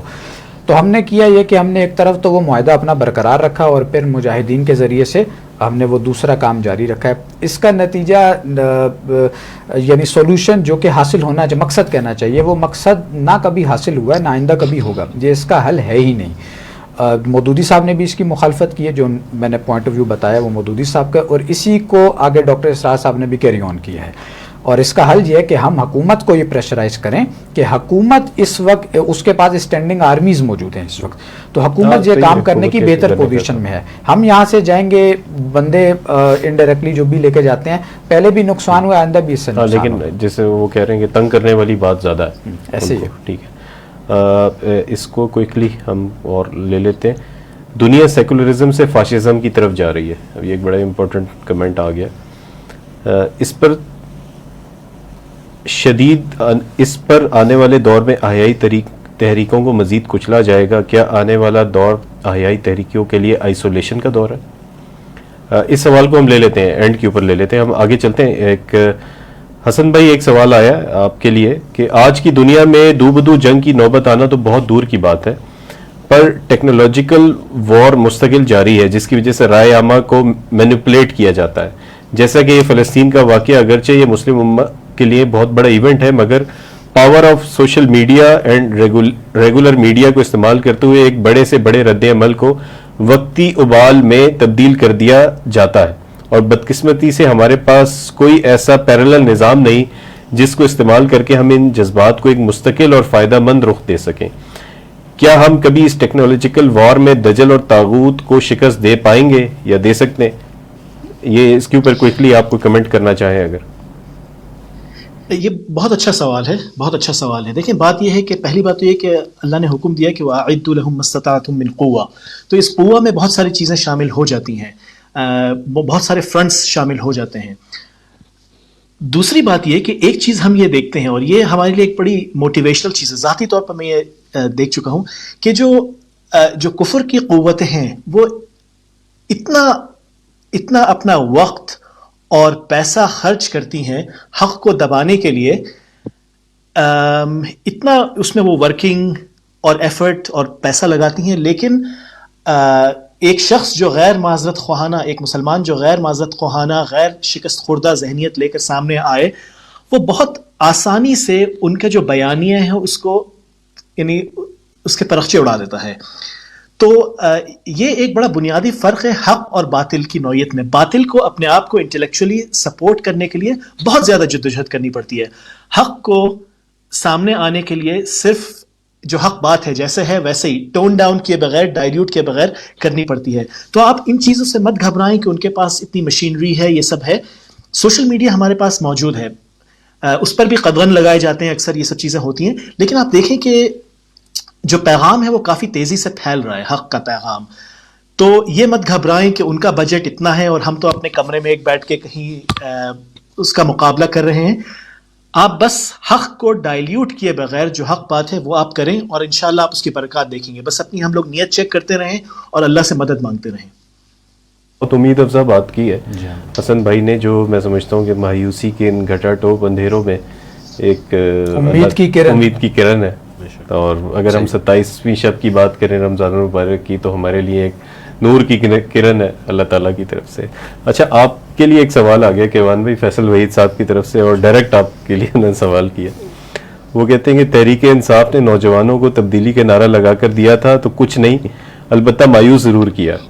شبان المسلمین اس حوالے سے یوتھ کو کیسے تیار کریں گے کسی نئی تحریک کے لیے؟ جی اسد بھائی دیکھیں چیلنجز تو بہت ہیں اس وقت، اور میں مطلب تحریک انصاف کو صرف آئسولیٹ نہیں کروں گا، کیونکہ ہم نے کل بھی بات کی تھی، کیونکہ پلیئرز چینج ہوتے ہیں، شکلیں لیڈرشپ چینج ہوتی ہے، لیکن جو پیٹرن اور ٹرینڈ اور جو آپ ایک کہہ لیں کہ ایک اوفینس ہے وہ اپنی جگہ برقرار ہے. بھلے آپ جنرل پرویز مشرف کیرا سے شروع کریں، اس کے بعد پیپلز پارٹی، نون لیگ، تحریک انصاف ایک ٹرینڈ ہے، اور اس کو میں ظاہر ہے کیونکہ میری فیلڈ اکنامکس کی زیادہ ہے تو میں اس کو ریلیٹ کروں گا کہ there is a continuous trend of deterioration, اور وہ جو ہے وہ ایک پیٹرن اپنی جگہ چل رہا ہے. تو ایک تو بات یہ ہے کہ دیکھیں اس وقت جو نئی جنریشن ہے اس کو تیار، ایک تو جو خوشائن بات ہم نے کی کہ 84% آف دا پاپولیشن اس کی ایک امنگ ہے کہ ہمیں ایک اسلامک فارم آف گورننس یا ایک نظام چاہیے، یعنی کہ ایک وہ بنیادی جو ایک دل میں خواہش ہوتی ہے جس کے لیے وہ حسن بھائی نے بھی کہا کہ بہت زیادہ تردد اور ایفرٹ کی جاتی ہے نیریٹو بلڈ کرنے، وہ تو اللہ تعالیٰ نے دلوں میں آلریڈی ڈالا ہوا ہے، اور یہ ایک ہمارے لیے بہت بڑا تحفہ ہے. اب ہمیں یہ ریکگنائز کرنا ہے کہ ہماری تھریٹ کیا ہے اور ہماری اس کے اوپر اپرچونٹی کیا ہے. تھریٹس نظر آتی ہیں، پولیٹیکل بھی ہیں، اس میں سٹنگ ریجیمز ہیں، پاور کوریڈورز ہیں، پاور کوریڈورز میں کون بیٹھے ہوئے ہیں، یہ چیز سمجھنا ضروری ہے، وہ کس کا مینڈیٹ اور کس کے آبجیکٹیوز کو آگے ڈپلوائے کر رہے ہیں. تو یہ باتیں پولیٹیکل ڈومین میں میرے خیال میں کافی واضح ہیں. اگر ہم اکنامکس کی ڈومین جو کہ زیادہ اوپن نہیں ہوتی، لوگ سمجھتے نہیں ہیں، لیکن میرے خیال میں جو اس سے زیادہ بڑی تھریٹ ہے وہ اکنامکس کی ڈومین میں ہے. میں تھوڑا سا آپ کے سامنے جو ٹرینڈ رکھنا چاہتا ہوں کہ جب سے پاکستان آزاد ہوا ہے اور پاکستان بنا ہے، تو آپ دیکھیں گے کہ وہ ہم نے بات کی تھی بیسکلی اینٹی تھیسس کی. تو وہ اینٹی تھیسس میں جو رولنگ ایلیٹ ہے وہ ہمیشہ سے ویسٹرنائزڈ اور انلائٹنڈ ماڈرنسٹ والے ہی روپ میں آئی ہے. اب اس کی جو ٹرینڈز تھی اس میں ایک ٹرینڈ جو بڑا کلیئر تھا وہ ہمیں عالمی مالیاتی اداروں کے شکنجے میں جکڑ دیا, اور وہ کرتے کرتے اب یہاں تک نوبت آ گئی ہے کہ اب ہم نئے قرضے لیتے ہیں پرانے قرضوں کو اتارنے کے لیے. معیشت جو ہے وہ ایکسپینڈ نہیں ہو رہی ہے. اگر ہم اپنی انڈسٹریل گروتھ کو دیکھیں یا اپنی ایگریکلچر بیس کی گروتھ کو دیکھیں یا پھر اپنی ہم ریجنل ٹریڈ پالیسیز کو دیکھیں تو we actually have done nothing in the last 20 years at least. تو بہت تھوڑی پروگریس ہے. اسی وجہ سے نہ جابس کریٹ ہوتی ہیں, نہ اکنامک ایکسپینشن ہو رہی ہے, اور ہم اپنی ریجنل پلیئرز, ہم نے کل کافی ساری فگرز ڈسکس کی تھی, کمپیریزن کیا تھا ساؤتھ ایشیا سے. بالکل ساؤتھ ایشیا کے جتنے بھی ریجنل پلیئرز ہیں تو ہم بہت پیچھے ہیں. اگر ریجن جو ہے وہ 8.5-9% کی گروتھ ریٹ کے اوپر ہے تو ہم مشکل سے 1.5-2% بھی نہیں اچیو کر سکتے. تو یہ ہماری حقیقت ہے. اب دیکھیں چاہے شوبان کا نوجوان ہو یا پاکستان کا یا مسلمان نوجوان ہو, ایک تو امید کا دامن ہم نے بالکل نہیں چھوڑنا. اس کی وجہ یہ ہے کہ یہ دشمن جو ہے یہ جھاگ کی طرح ہوتا ہے, جیسے اللہ تعالیٰ نے فرمایا کہ اصل جو حقیقت ہے وہ نیچے انڈر لائن اسٹرینتھ ہے جو کہ پانی ہے. وہ انڈر لائن اسٹرینتھ جو ہے وہ اس ملک کی قوم ہے اور اس ملک کی یوتھ ہے, جس کو کچھ حد تک ہائی جیک کرنے کی کوشش ضرور کی پی ٹی آئی کے مینڈیٹ, لیکن کامیاب نہیں ہو سکے. لیکن آپ دیکھیں کہ کامیاب نہیں ہو سکے, کیونکہ وہی بات ہے حسن بھائی کی کہ باطل جو ہے وہ کمزور ہوتا ہے. ان کو بہت ساری media funding, party funding, narrative building کرنے کی ضرورت ہوتی ہے, بہت سارے دھرنے اور میوزک پروگرامز کرنے کی ضرورت ہوتی ہے موبلائز کرنے کے لیے میسز کو. حالانکہ میسز کے دل کے اندر جو ہے 84% میسز یہ کہتے ہیں کہ ہمیں دین چاہیے. ٹھیک ہے, تو اب بات یہ ہے کہ ہمارے کرنے کا کام یا شوبان یا باقی یوتھ کے کرنے کا کام یہ ہے کہ ایک تو ہم سمجھیں کہ ہمارے اوپر اس وقت کس چیز کی جلغار ہے, ہماری تھریٹس کیا ہیں, اور پھر ہم بڑے ایک پروگریسو, ایک عقل مندانہ, دانش مندانہ طریقے سے اس کی ایک کاؤنٹر اسٹریٹجی کو بلڈ کریں, جو بڑے سیدھے لفظوں میں یہ ہے کہ ہم اپنے معاملات اور ایشوز کو دیکھیں. لیڈرشپ کرائسس ہے, پولیٹیکل کرائسس ہے. ہم ریکگنائز کریں کہ جو کون سی فورسز ہیں جو ہمیں پیچھے لے کے جا رہی ہیں, اور ہم ظاہر سولوشن میں بہت سارے طریقے ہیں, لیکن ہم کم سے کم ایک نیت تو باندھیں کہ ہم نے ان سیلف ڈیفیٹنگ فورسز کے خلاف ایک ریزسٹنس بلڈ کرنی ہے, اپنے آپ کو آگے بڑھانے کے لیے اور ترقی کرنے کے لیے اور پروگریسو کرنے کے لیے. اچھا, دوسری طرف معیشت از ویری امپورٹنٹ. ہمیں دیکھنا ہے کہ یہ جو ایک کنٹینیوس قرضوں کا ٹرینڈ ہے جس کے اندر ہمیں جکڑا جا رہا ہے, اس کا منطقی انجام یہ ہے کہ ٹوٹل انسلیومنٹ, اور اب ہم تقریباً وہاں پہنچ چکے ہوئے ہیں. اس وقت پاکستان کا $115 بلین کا فورن ایکسچینج ڈیٹ ہے, ڈالر ڈینومینیٹڈ, اور یہ ٹرینڈ رک نہیں رہا, یہ آگے بڑھ رہا ہے. ایک اصطلاح استعمال ہوتی ہے, اس کو کہتے ہیں دا ڈچ ڈیزیز. دا ڈچ ڈیزیز. ہمیں ڈچ ڈیزیز پوری طرح لگ چکی ہوئی ہے. وہ یہ ہے کہ آپ کو قرضوں کی اتنی عادت ہو جائے کہ اس کے بعد آپ جو ہے وہ بغیر قرضے لیے یا بغیر معذرت کے ساتھ بھیک مانگے آپ کو تصور ہی نہ ہو زندگی گزارنے کا. تو اس فوبیا سے نکلنے کی ضرورت ہے. اس رولنگ ایلیٹ جو اپنے آپ کو کل عقل سمجھتی ہے, ان کو یہ بتانے کی ضرورت ہے کہ دنیا میں محنت کر کے تو ترقی حاصل کی جاتی ہے, اور جب آپ اللہ کے ساتھ خلوص کے ساتھ جڑے ہوں گے تو برکت بھی آئے گی, اور جب محنت کریں گے اور پروگریس کریں گے تو آپ کو اکنامک پراسپیرٹی بھی ملے گی. So solution is in front of us. ہم ایفرٹ کریں, ہم کوشش کریں, اور ہم خاص طور پہ ایک تو اللہ کے رسول صلی اللہ علیہ وسلم کی جو جنگ ہے اس نظام سے نکلیں, اور دوسرا یہ ہے کہ اپنی نیشن بلڈنگ کریں. اور یوتھ کے لیے خاص طور پہ آپ یہ جو رہنمائی کر رہے ہیں کہ یوتھ جتنا اس چیز کو سمجھیں گے, کیونکہ یوتھ کے لیے بہت بڑا چیلنج ہوتا ہے کہ سب سے پہلے انٹلیکچولی اپنے آپ کو اسٹیبل کرنا. جب یہ 15 سے 18 سال کی عمر کی ایج گزر رہی ہوتی ہے, اس کے بعد ایک کیریئر بلڈنگ کا پریشر ہوتا ہے, اور جو ملک کے اکنامک سچویشن چل رہی ہے اس میں یوتھ کے اوپر یہ سارے پریشرز جو ہیں یہ اکٹھے آ گئے ہیں. تو ان کا کویشچن اس حوالے سے کافی پریکٹیکل ہے. ایک اور کویشچن ہم لے لیتے ہیں شبان المسلمین کے حوالے سے. فیصل وحید صاحب کہتے ہیں کہ جماعت اسلامی نے کئی دہائیوں سے مروجہ سیاسی نظام کا حصہ بن کر اسلام کے حوالے سے کوئی خاص کامیابی حاصل نہیں کی. اسی طرح جو لوگ ناموس رسالت کے نام پر سیاست میں آئے, ان کو لوگوں نے سپورٹ بھی کیا, لیکن بالآخر ان کو بھی کرش کر دیا گیا ہے. ایسے میں شبان المسلمین کیا منہج اختیار کرے گی جس سے کامیابی یقینی نظر آئے؟ ہمارا جو منہج ہے وہ وہی منہج ہے جو ڈاکٹر اسرار احمد صاحب رحمہ اللہ کا منہج ہے، کہ جس میں آپ کو ایک نظریہ ہے جس کے کو بڑے پیمانے پہ آپ کو پھیلانا ہے، اور اسی نظریے کی ہم ابھی بات بھی کر رہے تھے. جو لوگ اس نظریے پر لبیک ہیں ان کو ساتھ میں لائیں، اپنے ایک اجتماعیت بنائیں، اور پھر ان لوگوں کی تربیت کرنے کی ضرورت ہے. یعنی جو نظام آپ لانا چاہتے ہیں ان فیوچر، اس نظام کی جھلک آپ کے لوگوں میں بھی نظر آنی چاہیے. اور ظاہر بات ہے کہ ہم اسلامی نظام کے خواہاں ہیں، اسے لانا چاہتے ہیں تو وہ ایک جھلک کردار میں، شخصیت میں وہ نظر آنی چاہیے. اور اس کے بعد جب آپ کی ایک معتدب تعداد ہو جائے تو پھر یہ ہے کہ یعنی وہ ساتھ میں آپ کا جب آپ دعوت دے رہے ہوں گے، معاشرے میں کام کر رہے ہوں گے، تو جو بھی مخالف قوتیں ہیں، جو بھی کاؤنٹر نیریٹیوز والے جتنے بھی ہیں، وہ علمی دلائل بھی ان کو جو ہے وہ فراہم کریں گے، اور یہ کہ وہ آپ کو یعنی فزیکل پرسیکیوشن پر بھی بات آ سکتی ہے. تو ان ساری چیزوں کو آپ کو جھیلنا چاہیے، اور وہ جھیلنا ہے جیسے نبی صلی اللہ علیہ وسلم نے جھیلا ہے. اور اس کے بعد یہ کہ پھر آپ ایک معتدب تعداد ہو جائے تو پھر آپ اس باطل نظام کو چیلنج کریں، خود جو لاٹھی نہ اٹھائیں، خود بندوق نہ اٹھائیں، آرمڈ لیس ہو کر آپ اس نظام کے خلاف جو ہے وہ جد و جہد کریں. اور یہی ایک قابل عمل سولوشن اس وقت ہمارے پاس موجود ہے. سول ریزسٹنس موومنٹ، یعنی آپ یہ کہہ رہے ہیں کہ وہ اس کے اندر چلانی چاہیے. تو اس میں ہم کوئکلی جو ہے وہ ایک ون لائنر اگر لینا چاہیں تو حسن بھائی سے سٹارٹ کرتے ہیں، اور پھر کیوان بھائی آپ اس کو وائنڈ اپ کریں کہ 27 رمضان المبارک ہے، اور 27ویں شب ہے اس کے اندر بھی، اور قبولیت کی گھڑی رمضان کی آخری ساعتیں ہیں، اور اس وقت پاکستان اور مسلم امہ جن چیلنجز کے اندر ہے. تو ون لائنر کیا آپ دینا چاہیں گے حسن بھائی؟ کیا پیغام دینا چاہیں گے آپ اپنے ساتھیوں کو؟ میں یہ کہوں گا کہ کل کا انتظار مت کریں، آج ہی تہیہ کر لیں کہ ہم اپنے کردار پر، اپنے معاملات پر نظر ڈالیں گے، اور یہ تہیہ کر لیں کہ اللہ کی رضا کے لیے ہم کام کریں گے، نہ صرف ریچولز کی حد تک کہ نماز، روزے، زکوٰۃ، بلکہ سب سے اہم اس دین کے قیام کے لیے جو ان تمام معاملات کو پروٹیکٹ کرتا ہے. تو یعنی اللہ ہمیں خلوص نیت عطا فرمائے، اللہ ہمیں شرح صدر عطا فرمائے، اور اللہ ہم سے کام لے لے اپنے دین کے لیے اور ہم سے راضی ہو جائے. اسد بھائی، ہمیں یہ چیز دیکھنی ہے اور اس کا ادراک ہونا چاہیے کہ ہمارے اوپر اور اس ریجن میں ایک نئی گریٹ گیم کا آغاز ہو چکا ہے. ہم نے ماضی میں اپنی سیلویشن اور اپنی حفاظت کا جو منبع جس کو بنایا وہ امریکہ تھا. اب جب ٹائم گزرا اور اس کے مفاد ختم ہوئے تو ہم نے اپنی سیلویشن کا جو رخ ہے، اپنا قبلہ شفٹ کیا چائنا کی طرف. تو بات یہ ہے کہ ٹھیک ہے، الائنسز بنانا یا کانٹریکٹس کرنا وہ پولیٹکس کا پارٹ ہوتا ہے، لیکن میں یہ کہنا چاہ رہا ہوں کہ نہ امریکہ آپ کو بچائے گا، نہ آپ کو چائنا بچائے گا. اصل میں جو چیز بچائے گی وہ اللہ سبحانہ و تعالیٰ کی ذات ہے.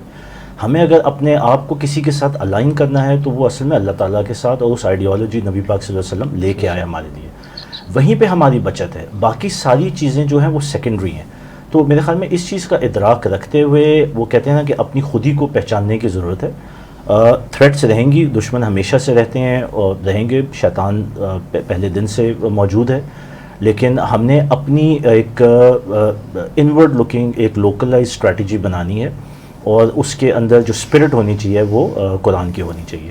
اور میرے خیال میں اس کو سامنے رکھ کے جب ہم اپنی اسٹریٹجی کو لے آؤٹ کریں گے تو ہماری معاشی بہتری بھی آئے گی. میرے خیال میں ہماری جو سیکیورٹی کی سچویشن ہے وہ بھی بہتر ہوگی.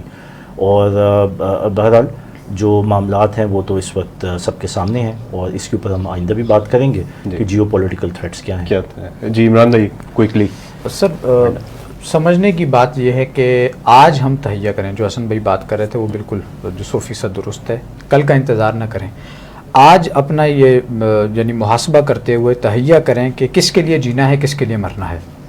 یہ تھریٹس ہیں، یہ آن سلاٹس ہیں، آ رہی ہیں مسلسل، آئیڈیولوجیکل لیول پر بھی ہیں، پھر یہ کہ عسکری اعتبار سے بھی ہیں. وہ سب کچھ ہے ہمارے آس پاس، جو بھی ہماری اس وقت صورتحال ہے ملکی ہم سب کو معلوم ہے، اس میں کوئی زیادہ تفصیل میں جانے کی ضرورت ہی نہیں ہے. تو کرنے کا کام یہ ہے کہ اس وقت آپ کے پاس واحد ہو، ہم نے ٹیگ لائن بھی بنائی تھی، قرآن دی اونلی ہو، امید کی واحد کرن آپ کے پاس قرآن مجید ہے. اور یہ بات جو علامہ اقبال نے بھی کہی نا کہ نہ کہیں جہاں میں اما ملی، جو اما ملی تو کہاں ملی، میرے جرم خانہ خراب کو تیرے عفو بندہ نواز میں. تو وہ قرآن مجید ہے، آپ کے پاس امید کہیں سے اگر پیدا ہو سکتی ہے. اور جس کو قرآن جیسی دولت مل جائے اس کے پاس مایوسی کیا کرنے آئے، اس کو تو مایوس ہونا ہی نہیں چاہیے. اور اولیاء اللہ کی جو صفت قرآن مجید نے بیان کیا کہ الا ان اولیاء اللہ لا خوف علیہم ولا هم یحزنون، ماضی کے اعتبار سے نہ تو کوئی انہیں جو ہے وہ غم ہوتا ہے، نہ مستقبل کے اعتبار سے کوئی خوف ہوتا ہے۔ یہ ساری دنیا کی اس وقت کوشش یہ ہے کہ اس فکر کو کھڈے لائن لگایا جائے، اس فکر کو ختم کیا جائے، اس ملک کو ختم کیا جائے، اور قرآن مجید سے تعلق جو ہے وہ قطع کیا جائے۔ جو بات قرآن مجید نے بھی بیان کیا نا کہ یریدون لیطفئوا نور اللہ بافواہہم واللہ متم نورہ، یہ چاہتے ہیں کہ اپنے منہ کی پھونکوں سے اللہ کے نور کو بجھا دیں، لیکن اللہ اپنا نور پورا کر کے رہے گا۔ یہی بات مولانا ظفر علی خان نے کہی تھی کہ نور خدا ہے کفر کی حرکت پہ خندزن، پھونکوں سے یہ چراغ بجھایا نہ جائے گا۔ یہ سب چاہتے ہیں، یہ سب کاؤنٹر نیریٹو والے، یہ سب تعبیر کی غلطیوں والے، یہ سب چاہتے ہیں کہ اللہ کے نور کو اپنی منہ کی پھونکوں سے بجھائیں، اور اس کے لیے الکفر ملت واحدہ، یہ ہمارے اپنے بھی سارے اس طاغوت کے اس کے اعلیٰ کار بنے ہوئے ہیں۔ تو کوئی گھبرانے کی ضرورت نہیں ہے۔ جملہ تھوڑا جو خراب ہو چکا ہے، لیکن حقیقت یہی ہے کہ گھبرانے کی بالکل بھی ضرورت نہیں ہے۔ ہوپ رکھیں، امید رکھیں کہ اللہ تعالیٰ یہ سب ختم کر دے گا انشاءاللہ۔ تو وہ جو بات کہی گی کہ میری زندگی کا مقصد تیرے دین کی سرفرازی، میں اسی لیے مسلمان، میں اسی لیے نمازی، اور ان صلاتی و نسکی و محیایا و مماتی للہ رب العالمین۔ تو یہ ہمارے پاس جو کنڈا ہے، جو قلعہ ہے، وہ قرآن مجید ہے۔ اس کے ساتھ جڑے رہیں گے تو اللہ تعالیٰ سارے مسئلے حل کرتا جائے گا انشاءاللہ۔ ماشاءاللہ جی۔ ناظرین، یہ ہمارا آج کا پروگرام تھا۔ ہم آپ سب کی طرف سے بھی خصوصی شکر گزار ہیں۔ ہمارے دوست حسن Abdullah, senior correspondent TRT Turkey سے ہمارے ساتھ تھے، اور بہت ہی انجوائے کیا ہم سب نے اس سیشن کو۔ یقیناً یہ کہ آپ نے بھی جو پوائنٹس اس کے اندر ڈسکس ہوئے وہ آپ کے لیے بھی بہت فائدہ مند ہوں گے۔ اور خاص طور پہ دیکھیں ہمارے جو پارٹیسپینٹس نے اپنی گفتگو کے دوران جس ہوپ کی بات کی ہے، اور وہ قرآن حکیم ہے، اور یہ احیائی فکر ہے جس کو دبانے کی کوشش کب سے کی جا رہی ہے، لیکن یہ کہ یہی احیائی فکر ہے جو ہمارے لیے ایک بہت بڑی امید کی کرن ہے جو قرآن حکیم کی صورت میں ہمیں ملتی ہے۔ اس کے ساتھ ہمیں جڑے رہنا ہے، اور اس کے ساتھ ہمیں چمٹے رہنا ہے۔ یہ جو رمضان کی آخری ساعتیں ہیں، اگر ہم اپنی زندگیوں میں کوئی بڑا عزم کریں، بڑا فیصلہ کریں، تو میرے خیال میں دس از دا رائٹ مومنٹ، یہ ایک مناسب وقت ہے کہ ہم اللہ تعالیٰ سے دعا مانگیں کہ اللہ تعالیٰ ہمارے دلوں کو اس طرف پھیر دے کہ ہمیں اس قرآن کی ہدایت جو ہے اس کے اندر ہمیں یقین حاصل ہو جائے، اور ہم اس کے مطابق اپنی انفرادی زندگی بھی اور اپنی اجتماعی زندگی کو لے کے چلنے کی کوشش کریں۔ تو امید ہے کہ اللہ تعالیٰ ہماری نجات کا اس کو سبب بنائے گا۔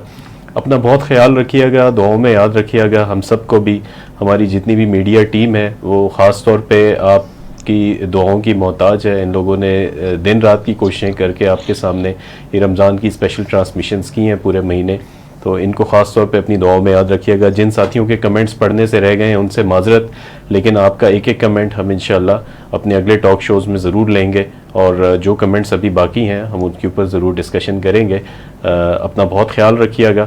اللہ حافظ۔ السلام علیکم ورحمۃ اللہ۔